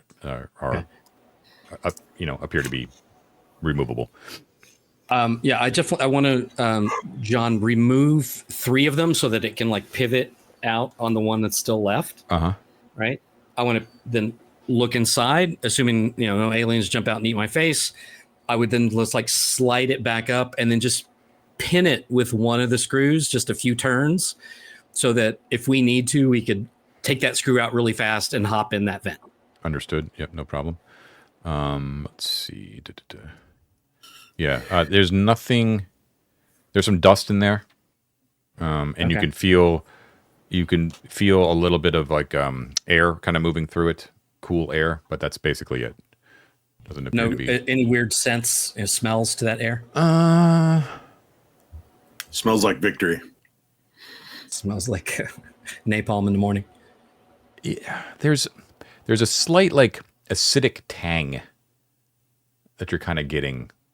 Like the tang of like welding or metalwork, or the tang of chemistry? More chemistry. Yeah. Okay. Very slight though. Just it's kind of floating on the air. It doesn't really it causes your nose hairs just to kind of crinkle a little bit. But that's it. Oh, that's very fashionable. Okay. Yeah. It's the smell of the pseudo flesh vats. Oh no. Okay. Well, while you guys look in those doors and stay alive, I'm going to go tuck in that kid. I'll be back in just a couple minutes. Okay. John, would you mind just looking at the Miro and saying whether I've more or less got that map accurate? That is correct. If those doors are normal doors, yes. Yeah, if they were bulkheads, I'd label them bulkheads. So okay, yeah. Then yeah, you're good. Okay. All right. The lift is like just a lift, though. It's not like really like a room, if that matters to you, Ted. You know what I mean? We've just been doing it as a box in order to be able to label it. Yeah, that's cool. Yeah, cool. I tell you what I'll do. I'll move that to there. How's that? Cool. Or maybe I'll do it like this. That's no big deal. I just want to make sure. Yeah. Okay. All right. You want to pick a door, Mike, and we'll. Yeah, man. I mean, you know me. I'm always like, let's just start on one side and just go in like clockwise around. Yep. So maybe we start at that door at the top. Yeah. So that's the door I would pick. Do you guys have like a goal in mind for this level? Exploration. Yeah. I mean, find good loot. Find something that'll repair the Android detector. Make 10 million credits. 100 million credits, Ted. 100 million. I'm not greedy. Okay. 10's good. Okay. 10. So Now I feel like we're missing out on something. Like, What goal do we have? Live, John. Have a goal outside of just survival and gaining like elite skills. Well, your overall goal is you need to pay off your debt. Right. Right. So I'm just certainly like exploring and trying to find more artifacts is probably the best way to go about doing that. I'm just kind of saying, certainly not saying you have to do something else. I'm just saying, like, don't forget that you do have an artifact on you, which you have yet to identify, but you now know the means by which you could possibly identify that artifact. Yeah. And you can also make a qualified judgment of whether or not the use of the artifact is worth it rather than the actual money that it could bring you, blah, blah, blah, blah, blah, right? Just kind of keep all that kind of stuff in mind. We did have the discussion that we wanted to get maybe what we thought were like 2 or 3 or 4 artifacts and then identify them all at one time. Yeah. A key thing to remember, like as you guys are kind of figuring out right now, is that artifacts have a number of different ways that you could leverage them, right? Like they could be bargaining chips, right? That you could get money for them, right? You can they could be used as bribes, and then there's also like the inherent value of them as sort of like magic items, right? But you have to kind of figure out what they do. So just keep it in mind. One of my ongoing goals is I'm convinced there's another way into that research lab. So always looking for that. That's true.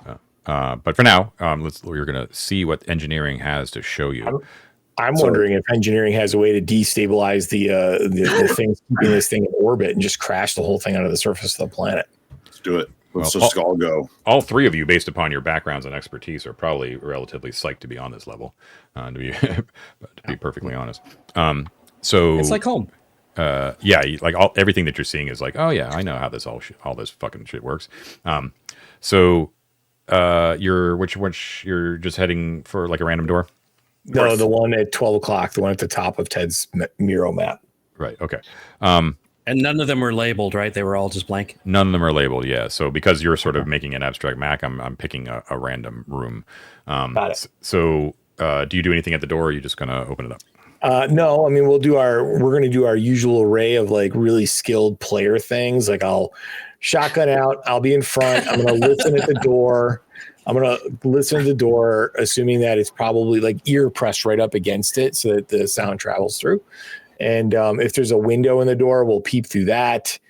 It'd be nice to know if the door seems like rusty and hasn't been opened in a while, or if it's like well oiled and well maintained and looks like people go in and out of it all the time. Okay, so Sharp, you can tell that the door has definitely seen use recently. Okay, it does not appear to be rusty. It appears to be perfectly functional. And again, it's not a bulkhead door, but it's just a kind of solid steel door. And when you can see that the door is loosely shut. It's not locked. You can definitely open it up. When you kind of put your hand onto the doorknob and determine that it's obviously been used recently, the reason that you can tell is because you pull your hand away and you can see that there's a little bit of blood on your hand. Ew. Okay. At the same time, just a little bit. Like it's not like smeared with blood. It's like you couldn't even tell when you reached out to grab the knob. Just like a little bit. And then and it's fresh. When you put your ear to the door, Sharp, you can hear a slight labored breathing. If you had to put a identifier on it, you would probably peg it as female. But it's just sort of like a labored, voiceless breathing on the other side. Okay. I'm going to use the barrel of my shotgun to kind of push the door open gently. Are you warning us of this? Yeah. I'll hold my hand up and show them the blood smear and just kind of like point at my ears really quick. And then he's got the bloody ear. Watch out. I'll pull out my revolver, John. When you open up so you're just using like the butt of your shotgun, right? The barrel of the shotgun. Open up the door. Just a little bit. It doesn't make any sound. From the little angle that you can see that you're looking into what appears to be a pretty tiny, cramped room that is lined with handholds, like metal handholds all over it. And there is one wall, like the back wall across from you, is dominated by a huge whiteboard.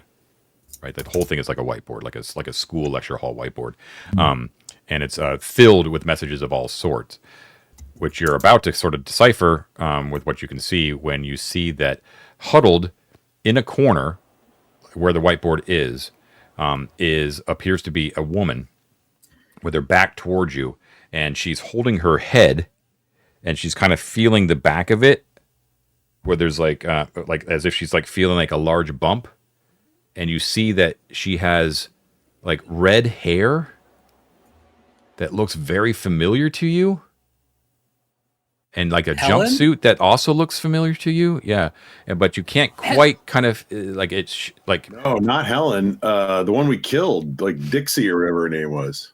But you spaced her. Tess. Helen. Is it Helen, look like Tess or Helen?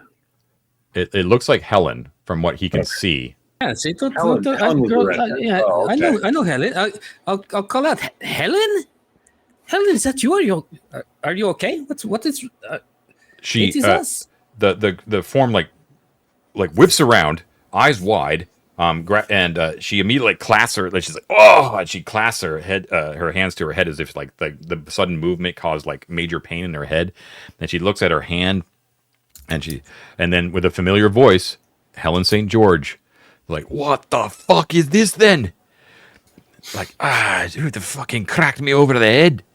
Who the fuck are you? You don't even remember Helen. Come on, it's us. You don't remember us? We met She you met- like we met- yesterday. Yeah. Oh, did Not that a long time fucker Little ago. John knock me out? That motherfucker. Again with him.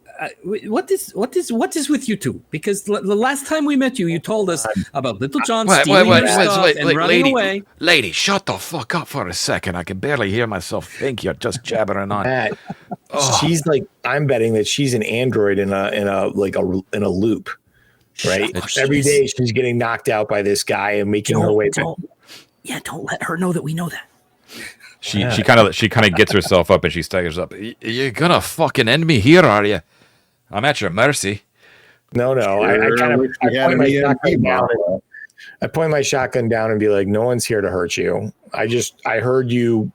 You sounded like you were in distress. We came to come see if we could help. Do you need medical supplies or anything? I got some sort of fucking lump on my head. Must have been Little John. We My grabbed friend that. here is a doctor. We got our hands on that fucking spherical beetle-like artifact, and we were cheering about it, and I turned away, and all of a sudden, nothing, lights out. And now I've woken up here, and no fucking artifact, no fucking Little John. That motherfucker. You guys, you divers? Yep, we're divers.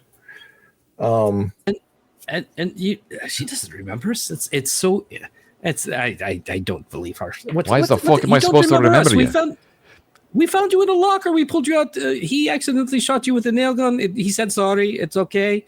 Matt, why don't you check to see if she has the nail gun injury? Is her arm wounded? This fucking nail gun. She pulls it out. Doesn't aim it at you. Your nail gun? Are you missing your nail gun, Ted? I had forgotten, but I did give her my nail gun. Oh, that nail gun. That's it. That's his old nail gun. He gave that to you for protection. Are you? Yeah. What? This nail gun's but you never don't left my remember. side. I've never seen any of you. That's actually my nail gun. It's got my initials on the bottom because you got to keep track of your tools. Does it have my initials on it? Do you ask her that? I'd say hold up the bottom. Let me see the bottom of that. She does. Does it say CD? Your initials are not on there. Okay. So she when you're sort of like, show me, like, let me see the bottom of the nail gun. Why don't you remember who we are? Last time we saw you were in a locker. She's like, every sort of statement that you're making, she takes like another step back, and she's like, "What's fucking wrong with you? You're not talking straight. Are you fucking androids?" Verified human. Before we say anything else, John, can we see her arm where she got shot with a nail gun? Does she have a wound there? She does have a wound there. Yeah. Okay. So she She doesn't seem to have realized it yet, because she's like now in distress. And as she sort of backs away, you can see that the nail gun's starting to like come up in like defensive posture, like she's like really worried about you guys because you guys are talking fucking nonsense to her. Okay. You know what? Maybe it was someone who just looked like you, and who knows? We're all divers in here together. Things happen along the way. you know that weird things, they get in there, they mess with your head. It looks like you're really hurt. We'd be happy to help you if you need some help. Yeah, I could use. All right, then. Yeah, I could use some bandaging up if you've got anything. I have a med kit. Matt, a med kit or a first aid kit? Whatever you could buy. I have an actual. It says med kit on my. Buy a med kit? Yeah, where's a med kit at? Maybe I just mislabeled it. There's Is this part of your loadout? You're a Marine, right? What did you? No, it wasn't part of my loadout. I think this is additional equipment that I purchased. Yeah, you're probably thinking first aid kit because there's no med kit. Probably. That's probably just wrote it down as med kit because that's kind of the parlance in a lot of other games, right? And it does not explain what a first aid kit does in here, I will say, because I have one as well, and I tried to use it and didn't get an answer out of John on that one. So yeah, wow, that's very accusatory, Ted. But that, you would think that would have some bandages, some antiseptic wipes. Help stop bleeding, bandage cuts, and treat other minor injuries. But it doesn't say anything about mechanically if it can actually heal. Medical care. Let's start. We don't want to waste any healing on her, John, but we do want to give her some moderate assistance. Like we could stop the bleeding with a bandage. We could clean it a little bit. Yeah. So this is going to sting. It's going to suck a little bit. Combined with the first aid kit, medical care on page 34 says minor injuries can usually be treated with a quick rest, but wounds and conditions require professional treatment. So she is not suffering from a wound, but she does have a minor injury. So the way that I would say is like just narratively, like if you apply the first aid kit, it doesn't fix the injury. So like you had actually, I never answered you this, Mike, when you asked me about applying the first aid kit for yourself. It will not heal health point damage. It's not like a health potion. Right. Yeah. I think it's more for like a narrative sort of thing. Right. Like in this case, it would be like perfect. Right. Yeah. Which is what we want to do. Yeah. Right. And it's like not something like where it's not all bad because it's not something that's like a consumable. Right. You could continue to use the first aid kit. Right. For as long as it's for like narrative purposes sort of thing. Right. Is the kind of way I'm interpreting it. Yeah. All right. Otherwise, for like true mechanical healing, you have to look at the next page 35, which has all of like and those are super expensive, take a long time, blah blah blah. In other words, it's really really bad when you seriously get hurt.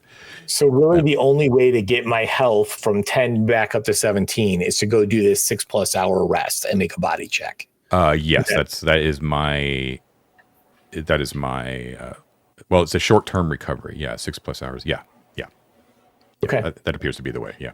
Yeah. So I would offer. Thulsa's going to say, okay, this might sting a little bit, but she shows her the first aid kit. I don't have any weapons or anything. I'm not going to harm you. I'm going to take a look. I'm going to clean it. It's going to sting. She's going to like tell her, do that nurse thing where she's like tell you what you're going to do, and you're going to feel a little sting, and she's going to examine that wound and see like if she can tell what caused this, and clean it and bandage it too. Gotcha. Yeah. So it looks like it was like a nail gun wound, basically.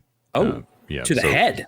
Is there a nail? Oh! I thought you meant the arm thing. Yeah, no, the head. Oh no! I'm like the head thing. The head looks exactly like you. Nail. It looks like, and I mean the exact placement, the exact amount of swelling that you first encountered her in the locker room. Okay. Her signs of distress are identical except for the location in which you found her to when you first found her in the locker room. Identical. Except that now she's got a nail gun that is apparently not mine. That's what it sounds like, Ted. Yeah. Or she took the name off. Yeah. Yeah. I'm very paranoid, and if she makes any funny moves, I'm going to shoot her. All right. So wait, John, I'm serious about that. Got it. Is her head wound bleeding, or is it just her arm that's bleeding? It's just her arm that is bleeding, but it's not that bad. Okay. So I confirm that there's nothing like really whacked out about her head other than, this is what we saw before. And I'll do the bandages on the arm just to get her kind of to calm down, and ask her if she knows where she is. Like, do you recognize this place? Do you know where you are right now? She's like looking around as you're kind of tending to her and wrapping up her head, which she appreciates and thanks you. She's like, I'm not really sure.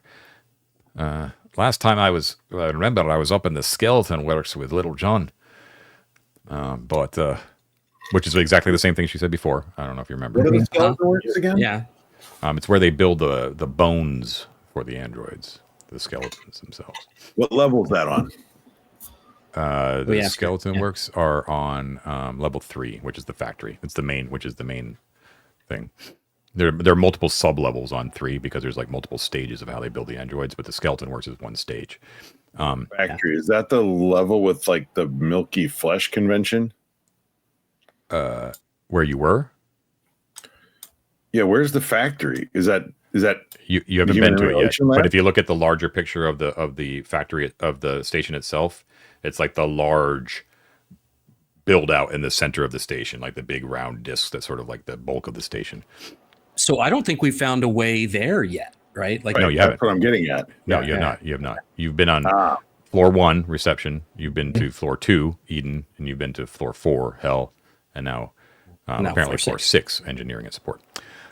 So the right. So getting back to this, what we do need to do is take our second break. So okay. Let's do that real quick, and we'll come right back. Okay, we are back. Bladders empty, beers full. Right. So you bandaged her up. You kind of questioned her. She's thankful for your help. It's just very, very odd because except for like the addition of the nail gun and the wound, appears to be the exact same duplicate experience that you had before, and she does not appear to have any idea of who you are at all. Does not recollect anything, and seems suspicious of the fact that you kind of keep pushing that you did see her.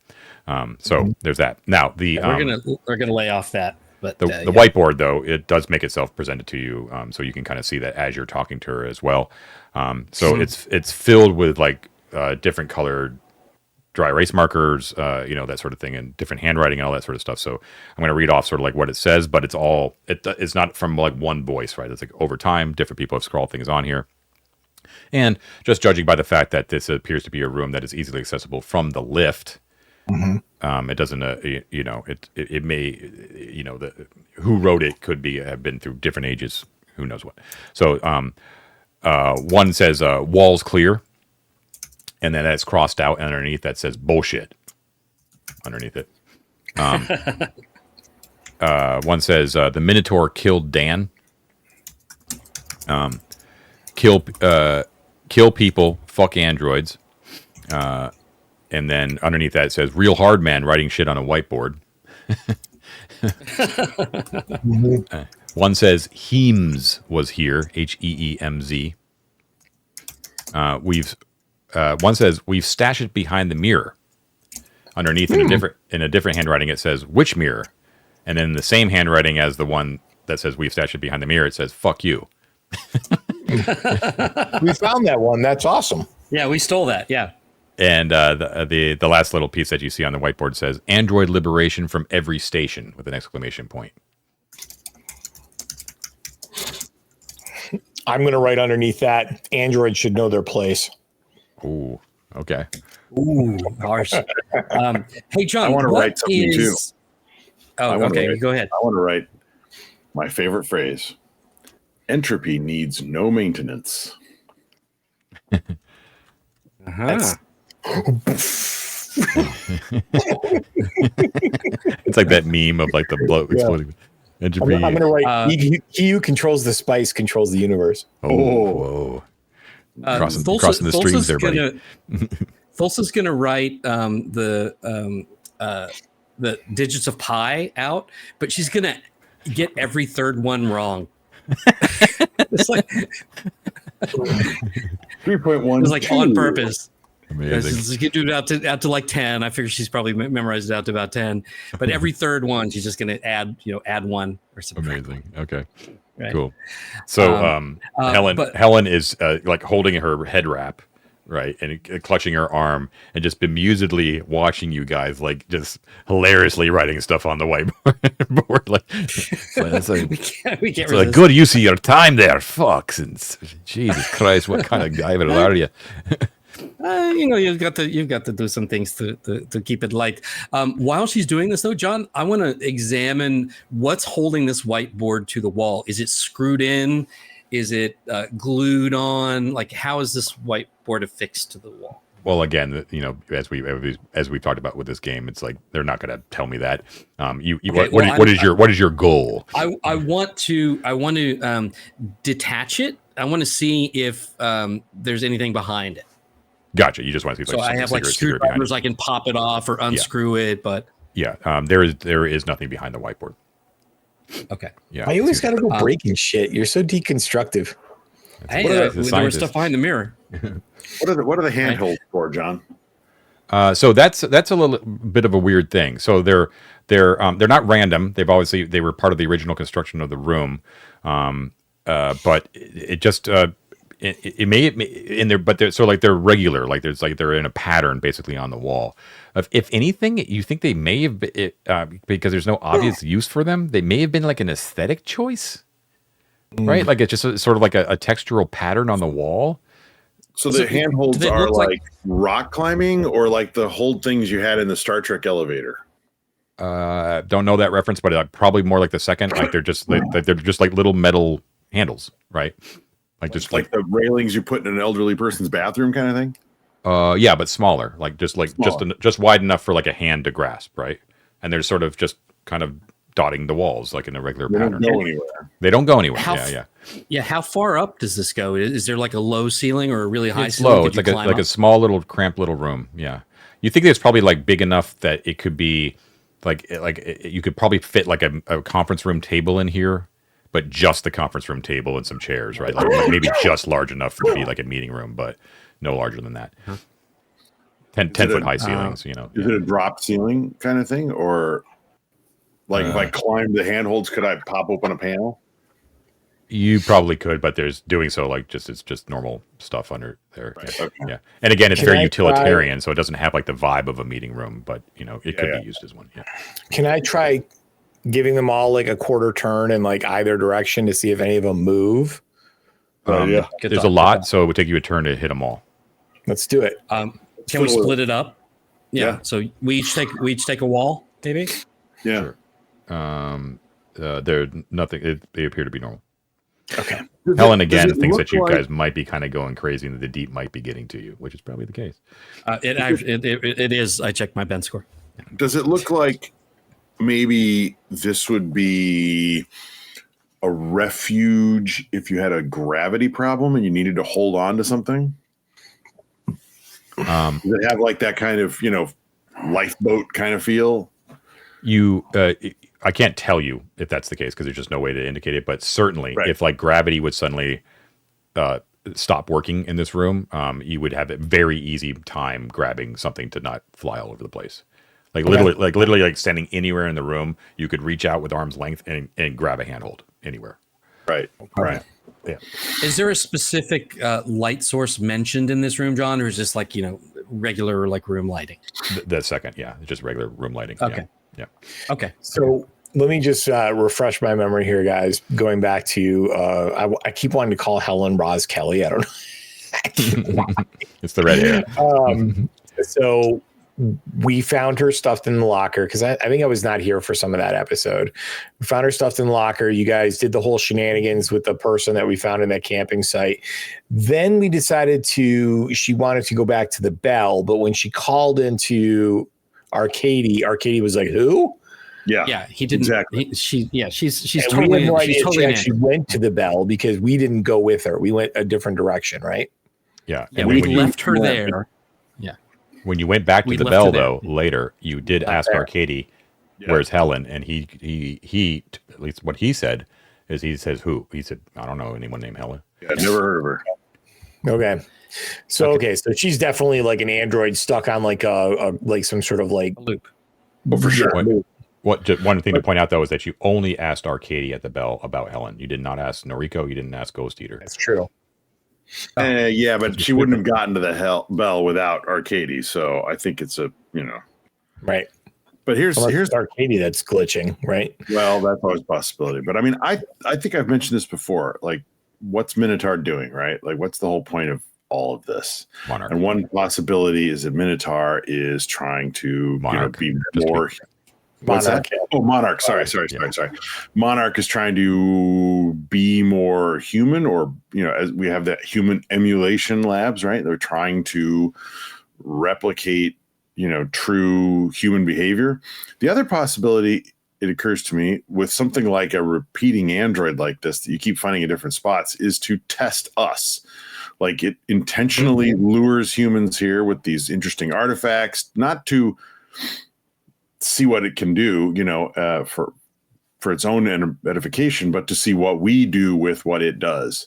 And putting a repeating android that refuses to acknowledge its android existence or even our existence in front of us, just to watch us react, would, I think, be entirely in keeping with that philosophy. A social experiment. Do we react with kindness? Do we react with violence? No. Do we shoot it in the head like we should? Thulsa, you specifically, whenever you're sort of ruminating on this sort of thing in your head internally, you have a moment actually where you're just like, God, it's so hard to kind of tell like who to trust, and was Arcady lying to us? Like what would be the motives? Like, is Monarch testing us? I'm not really sure. And then you have this moment where you're like, I'm not even sure like if I remember exactly like what happened in just like the past 5 minutes, and you're thinking back how Dixon specifically asked Helen about showing the underside of the nail gun to see if his initials were there. And Thulsa, you can't remember because you've been with Dixon on a number of jobs in the past because you're part of the union and everything like that. So you're well familiar with his love for that nail gun. You can't remember if he ever did have those initials on there. And you don't ever actually remember him like really making a point of pointing it out. And it's just like this kind of this hole in your memory. Like, I should know that. Like, I know Dixon so well. I know he loves his tools. But you when Dixon sort of confronts Helen about that, you're kind of thinking to yourself, like, I don't really know if he did or didn't have those initials in there.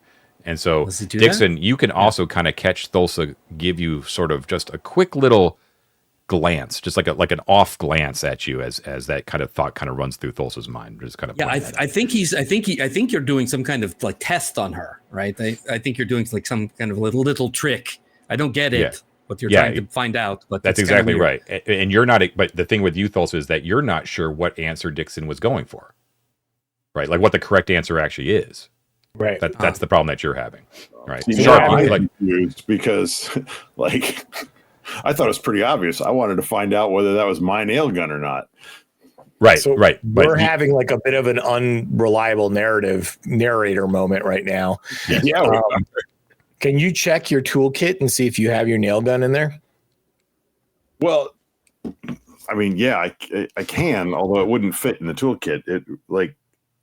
I'd have to go back and listen to previous episodes. My recollection is that I gave the nail gun to somebody, presumably Helen. I don't remember now. Sharp. You clearly remember that he gave her the nail gun, and you also remember prior to this whole thing, prior to the whole journey to the deep, that Dixon had a nail gun that he loved and that he always labels his tools, and that yes, there was initials on it. Sharp, you clearly remember that. Thulsa, also having worked with the team for a long time, you do not have that clear memory. There's a hole in your memory. My programming's better. Sweet. So as that sort of kind of just that it's just like a quick little flash in your mind, Thulsa. So I made a bigger deal about it than probably it is, but just kind of want to point that out. As that's happening, and Helen's sort of watching you guys scrawl on the graffiti and search around the room and investigate the handholds, you hear voices. You hear what? Voices. Are they on the comm or in real life? In real life, they appear to be not too particularly concerned, although they're not shouting. But it appears to be coming from outside the room, somewhere. Like if it's not in the elevator landing, it might be coming from one of the nearby rooms, like a door may have opened or something like that. But the first thing you hear is a female voice, kind of squirrely, and she says, whoever it is. She goes, she can't have gone far. Little John said that she would likely try to get back to probably hole up in engineering, right? That's why we're down here. Then a male voice comes in, says, well, he also said that she's volatile. Listen, things go south. I got this bad boy that'll bring the security bots real quick if shit hits the fan. And then another male voice, much more commanding, says, just watch your six and stop yapping. Divers have been here recently. We nab her, deliver her to that rotting bastard, and then we get that secret entrance intel. Let's get it done. And then you hear a door close. And you hear footsteps out in the elevator landing, like quiet and steady. Ted, Ted, are you muted or are you just... That's how quiet I'm being as I secretly move to the side of the door, revolver out, and I'm ready to shoot whoever walks in the room. Okay. John. Yeah. Maybe this is too extra. Are those handholds like enough that I could get myself up like Spider-Man, like on top of the thing and pointing down at people like that come through the door? Yeah, I think so. But yeah, it's only 10 feet high, so you won't be hidden. You'll definitely have a height advantage, though. Yeah, but maybe they won't see me right away, and maybe I can shoot down on them as they come in. Enflating fire.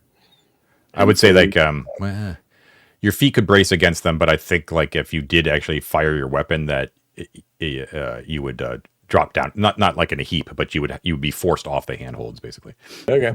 Yeah. All right. Whatever. And it sounds like they are in the landing outside. Like it sounds like they opened the door and came in and are having this discussion in the landing. That appears that now, yeah, like after they had the conversation, they appears to have entered into the landing area. Okay. All right. Well, if they're coming in here, they're going to be sorry. Here's the thing, though. We don't actually know who the good guy is here. They're looking why are for we her. siding with She's Helen? volatile. Like we know she's an android stuck on a loop. They said Little John's been. They must be talking about me. That fucking bastard. Yeah. He's fucking contracted someone else to come find me. Here's the thing. I'm gonna I recognize. So hold on just a second, Mike. I recognize that. Yeah, we don't know who the good guy or the bad guy is here, but I don't think they're going to give a shit about whether we're good guys or bad guys. A. True. And B. If Helen's got knowledge about a secret entrance somewhere, I think it should be our secret entrance, not their secret entrance. Right. Well, it sounds like she is in return for her being given to Little John. They will get information. It doesn't sound like she has it. It's like she's the bartering. They said they were going to beat it out of her for information. No, Matt has the right of it. Yeah. Oh, he says we nab her, deliver her to that rotting bastard, and then we get the secret entrance intel. Let's get it done. So Helen is backed up all the way on the other side of the room against the whiteboard. She's like smearing some of that graffiti, and she has the nail gun like up and ready and point not at you guys, but she's pointing it at the door, and she's like, "What the fuck are you waiting for? Fucking close the door and barricade it. Fucking shit." Yeah, John, Quick. I want to shush her onto the side of the door, so if they do open it, they're not going to see her right away. I don't want her like opposite the door. You know what I mean? Yeah. Okay. And I'm gonna step to the side of the door on the other side. I don't really have a weapon, so I'm just going to. I guess I can take like a wrench out. So are you guys going to do what she says and close the door and barricade it, or are you going to leave it open? Yeah, well, I don't know about barricade, but close it for sure. No, because they're already looking at it. We close it. They're going to see us close it. Yeah. Okay. Why don't we just go out and greet them? And if they ask, we can say, "Oh no, there's nobody in there." We could. You can want to do it. I'm going to shoot him. Please, dude. I'm gonna wait here and be ready to shoot dudes. Yep. All right. So yeah, Thulsa's going to stay here, guys. You'll be ready, and she's going to like with the door cracked. She's going to call out, peace, fellow. I'm a fellow diver here. I hear some voices. I don't want you to be surprised.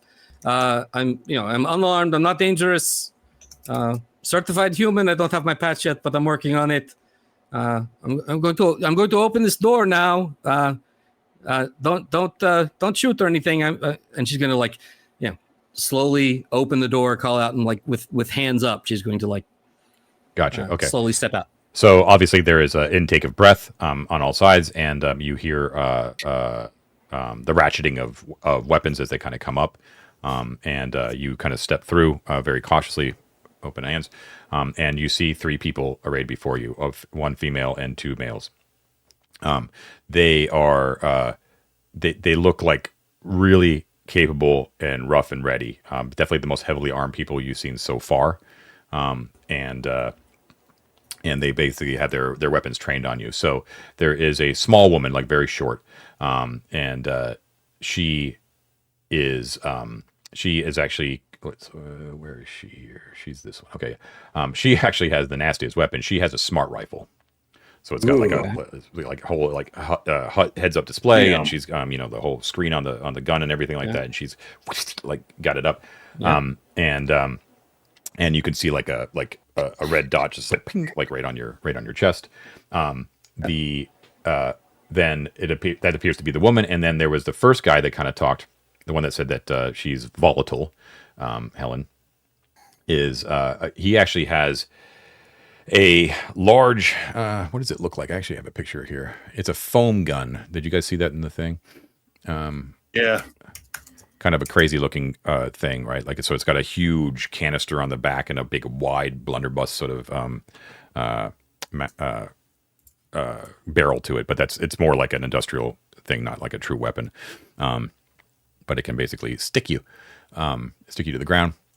And then the third guy, who appears to be the leader, much bigger guy, kind of a brutish looking guy. He actually has a submachine gun in his hand, which he's got like in one hand with his hand on top of it, like steady on you.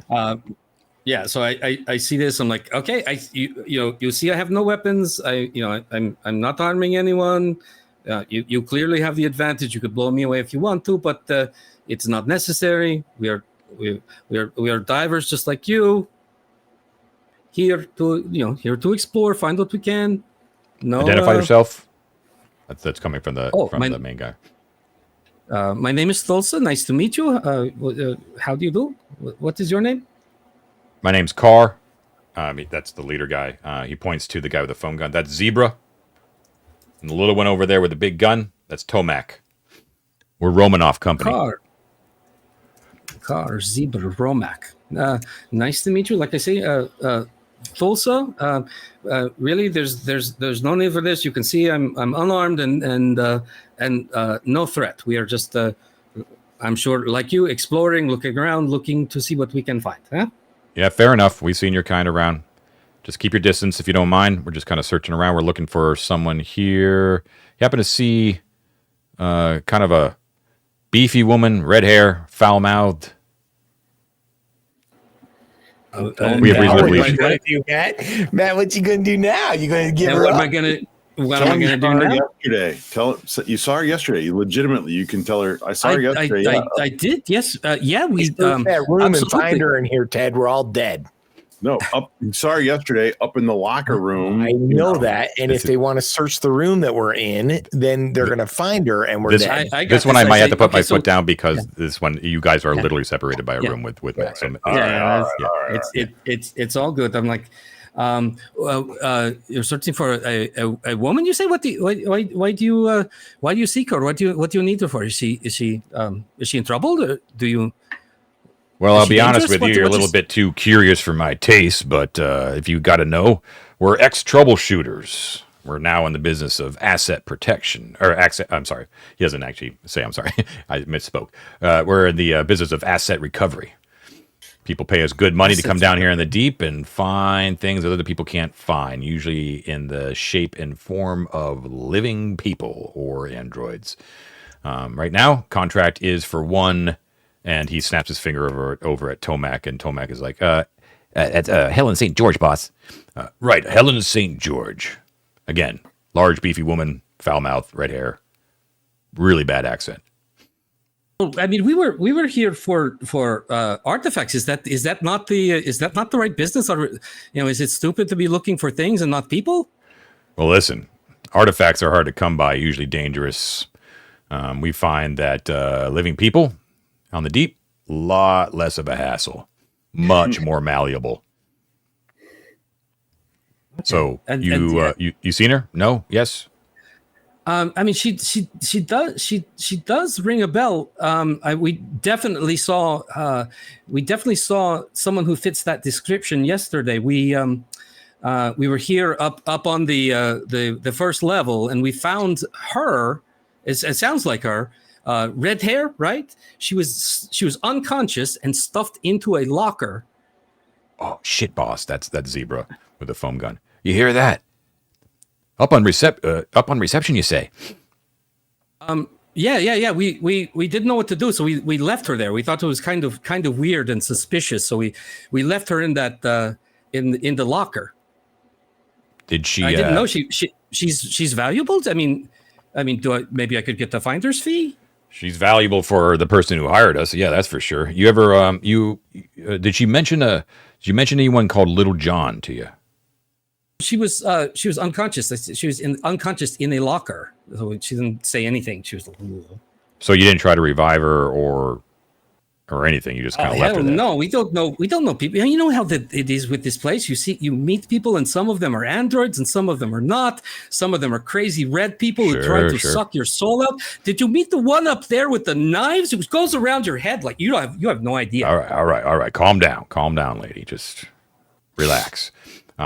So you've met him. Oh man, what a piece of work that guy is, huh? Tomac kind of comes over. She like sympathetically kind of comes over. She kind of gives like a look over to like the guys, like stop being fucking sexist. And she kind of comes over to you, Thulsa. She's like, it's cool. It's cool. Hey, check this out. And she kind of looks over her shoulder at the guys and sort of like shields her body away from them, so like blocking their view a little bit. And she whips out of her pack and she's like, you want one of these? And she pulls out a stim pack.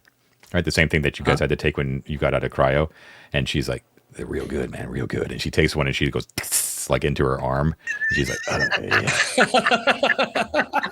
She's like, "That's so good. You want one of these?" Oh my God! Are these people hiring? I think I'd rather go with them. I want to join them. Screw you guys. These guys are great. This one's on the house. But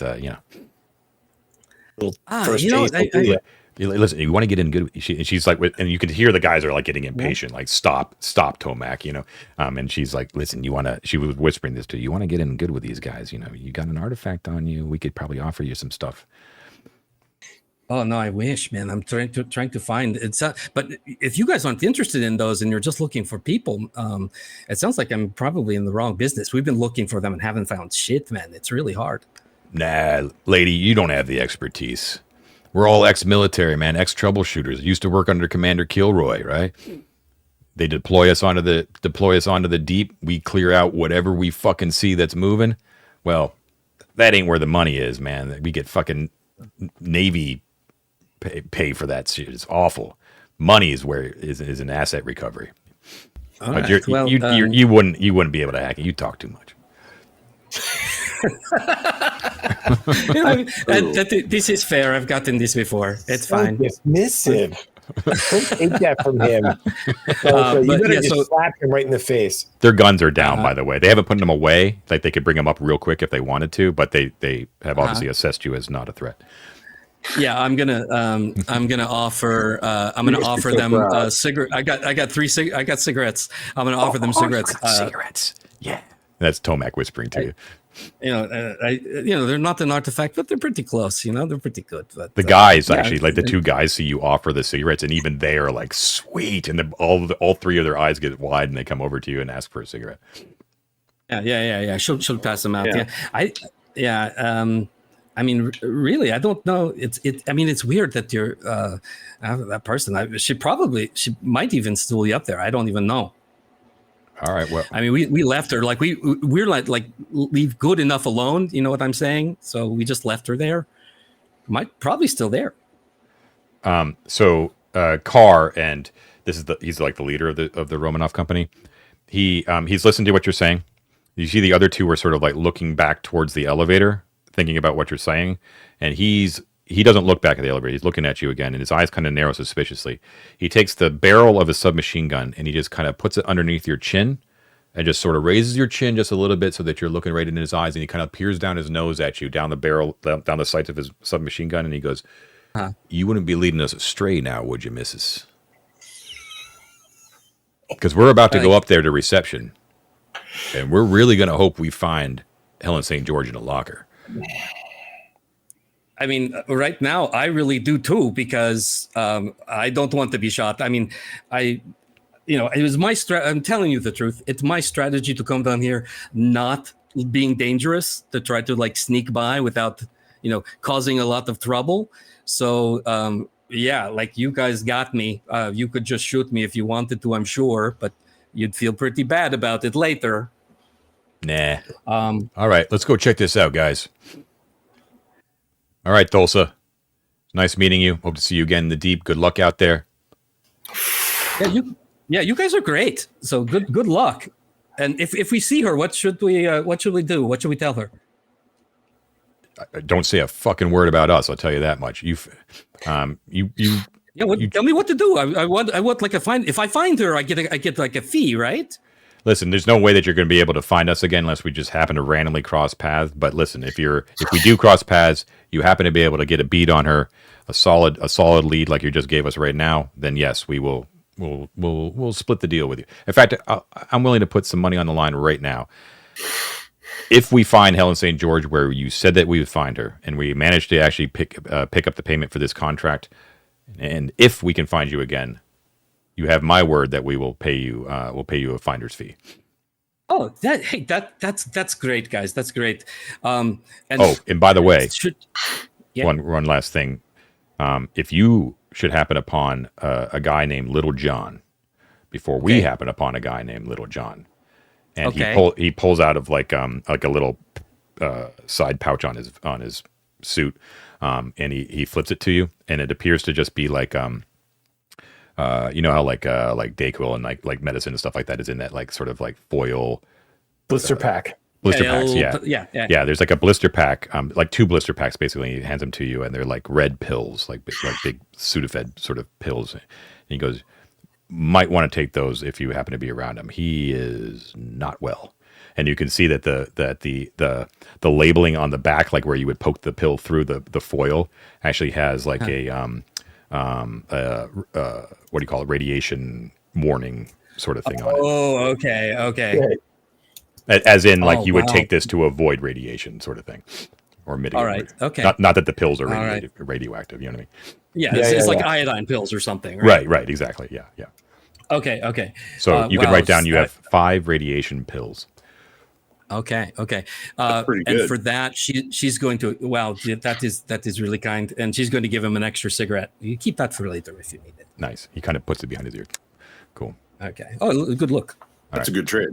As they leave towards the lift, Tomac, the woman, she gives you a wink on with like the cigarette sort of like hanging like Bogart cool like out of her mouth, and they hit the call button. Did you take that stim pack, Matt? I didn't take the offer of getting stim packed just yet. She offered you one. She wasn't going to inject you with one. So if you want a stim pack, yeah. Then I will take the stim pack. Absolutely. So 5 radiation pills in the stim pack. Cool. It's pretty good. Interchange. Yeah. All right. Do you allow them? So you guys can Sharp and Dixon and Helen can hear the conversation because it's just a normal door through the door. Wow. So you heard the whole thing. You understand what's about to happen. Does anyone in the party want to prevent them from going up the lift? Nope. Off you go. Okay, cool. All right, so ding, the elevator comes down. They wave goodbye. Best of luck. Hope to see you again. Thank you for the intel. And the last thing you see as the door closes is you just see Carr, the leader, just peering at you without a smile. Thulsa just, and then it shuts and it goes up. They'll probably find the leftover first aid we gave her, like bandages and stuff, the torn up wrappers and things, and whatever casing would have been on the nail, like from the paper strip that holds them together in the pack. They'll find evidence. Who knows who did that? Who knows? People are in there all the time. So you heard the door close. That's not what I'm saying, Matt. I'm saying they'll get up there and they'll be like, "Yeah, here's the locker. Here's the blood stains. Here's the stuff. Like, she was here." They're gonna like see that and believe that you told her. Or they're going to see that and believe that you gave her medical aid, which was a lie, and that you went off with her. And so maybe we either know where she actually is or we're with her now. Okay, well, we want to get the hell out of here either way. So I go back. I'm like, okay, let's get out of here. I don't know how soon those guys are going to come back. So let's go. So you're in the middle of saying that as you open the door, and then you are suddenly blindsided by Helen St. George bodily picking you up in a huge bear hug, and just being like, "Oh, thank God, you're a real trooper. You really came through for me there. Thank you so much." Oh, Can't say enough. he had there's a machine gun right up under my chin. I didn't like that. It was very uncool. Listen, it doesn't get past me the fact that you don't know me at all, so there'd be no reason not to give me up. And probably you just lost out on some good fucking money, to be perfectly honest with you. So I really appreciate it. I don't know what came over you, but nevertheless, I owe you. I owe you big. Well, why don't we roll this owing over as we get the fuck out of here? Okay. All right, let's do it. Well, listen, I don't like the sound of. Well, it's obvious that Little John's the one that fucking hired them to come find me, the little shite. But I don't like the sound of what they said about this whole fucking. He's in bad shape. Shit. What did he give you? Just some things. If we come across him, we can some things to take care of. A little prophylactic medicine. It's fine. All right, she kind of looks a little bit suspicious, like you might be hiding something, but she's willing. You did her a real big solid, so she's not going to press it right now. But it's at least, unless she's deceiving you, she appears to be like that's news to her that Little John is sick or wounded or something like that, right? But she's furious. Like it just confirms that. But the thing that's confusing her is, according to her, he knocked her out, stuffed her in here, and left her, and took the artifact that they had found, but then hired these guys to come find her and bring her back. That doesn't line up. That's why she's confused. That doesn't line up at all. Right. Yeah. Something rotten in the state of Denmark right here, baby. Everything is bad. And just possibility is that like whatever programming is currently occupying this android body was copied off of a real Helen Saint George. And that, oh God, we could all be copies of ourselves. That would explain the missing initials. That's why you don't label your tools anymore. You're so fucking might be a good thing to talk about in a defrag if we do something. She owes you a huge debt that she's not going to remember tomorrow. Yeah. So we basically just lost out on a ton of money, or potentially. No. We have her. We can turn, if we don't, we can decide, but we can turn her into Little John if we want to, and we get the deal that they were going to get. So that, but then you still have mercenaries that are armed for like a small war who are then mad at you. Oh, right, no. They're cool. So we do need to end it. So just for your notes, Carr, Tomac, and Zebra are the three guys, and they are part of Romanoff Company. They are the key thing to remember. They are ex-Troubleshooters. They are now freelance asset recovery. There was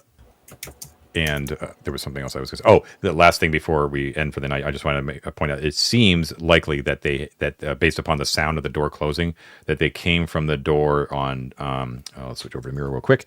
On Ted's map, they came from the door that is on the right side of the room. On the map, again, it's abstract, so it's not technically on the right side of the room, but that door. Just so we're all aligned, sure. Yeah, it appears that they came out of that door and then closed it behind them. Okay.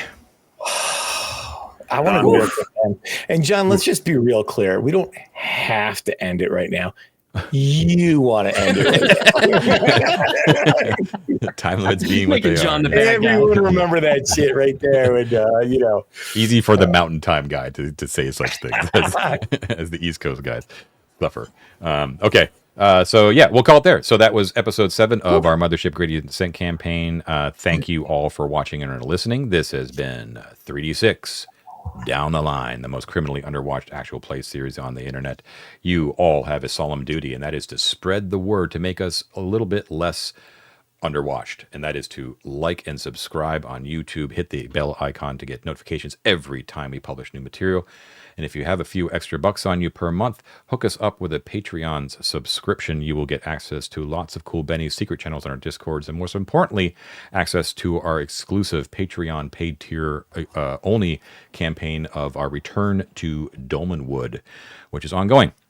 Episodes 0 and 1 are freely and publicly available to whet your appetite.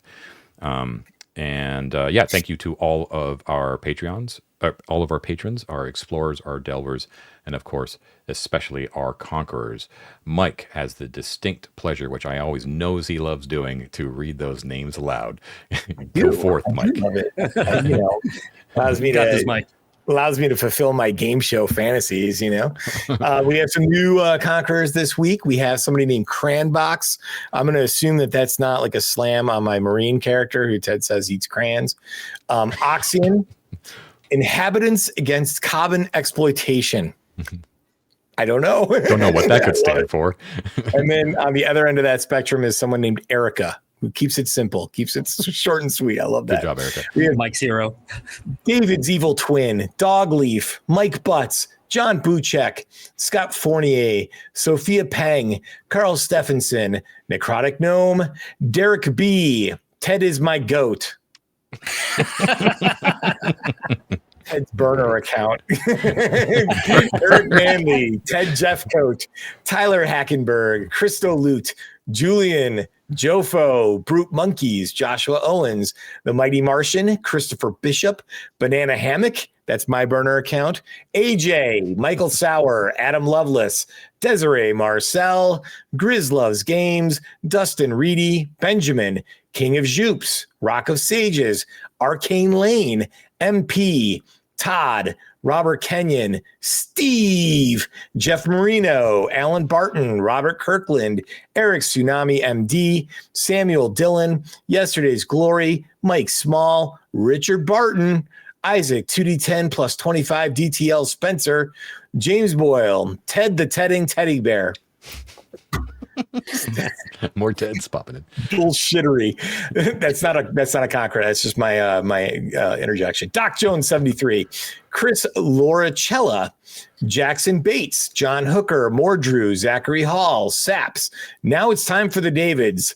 Papa Bear DM, Zach Shiflett, Mercury 605, Ruben K, Dar Jr., Procyon, Dakota Nielsen, Cam, Stephen Quisenberry, John Law Logan, Kabrowskis, Magic Meat Machine, Tom Leary, Phil, Trivlox, Ghost in the Machine, Nick, Eric Lawson, Faisal, Jimbo WA, Ted Gast, James Doig, Nefarious Gamer, Grunt, Andrew Schroker, Adam and Nora, MM, Michael Schilling, Stefano Di Maiolo, Ash Gabrielle, Chongus, those Baz ass Hex Brawler twins, Arno, Iona, Michael Walker, Mother of Romulus, Han Dandler, Summon Toast, Too Rude, Too Ishvin, R. Cabral, Dungeon Heart Adam, Scott Yearsley, Mech Jack, Kick Maniac, Diregrew, Tom Eric Garrettson, Zach Shiflett, Mercury 605, Ruben K.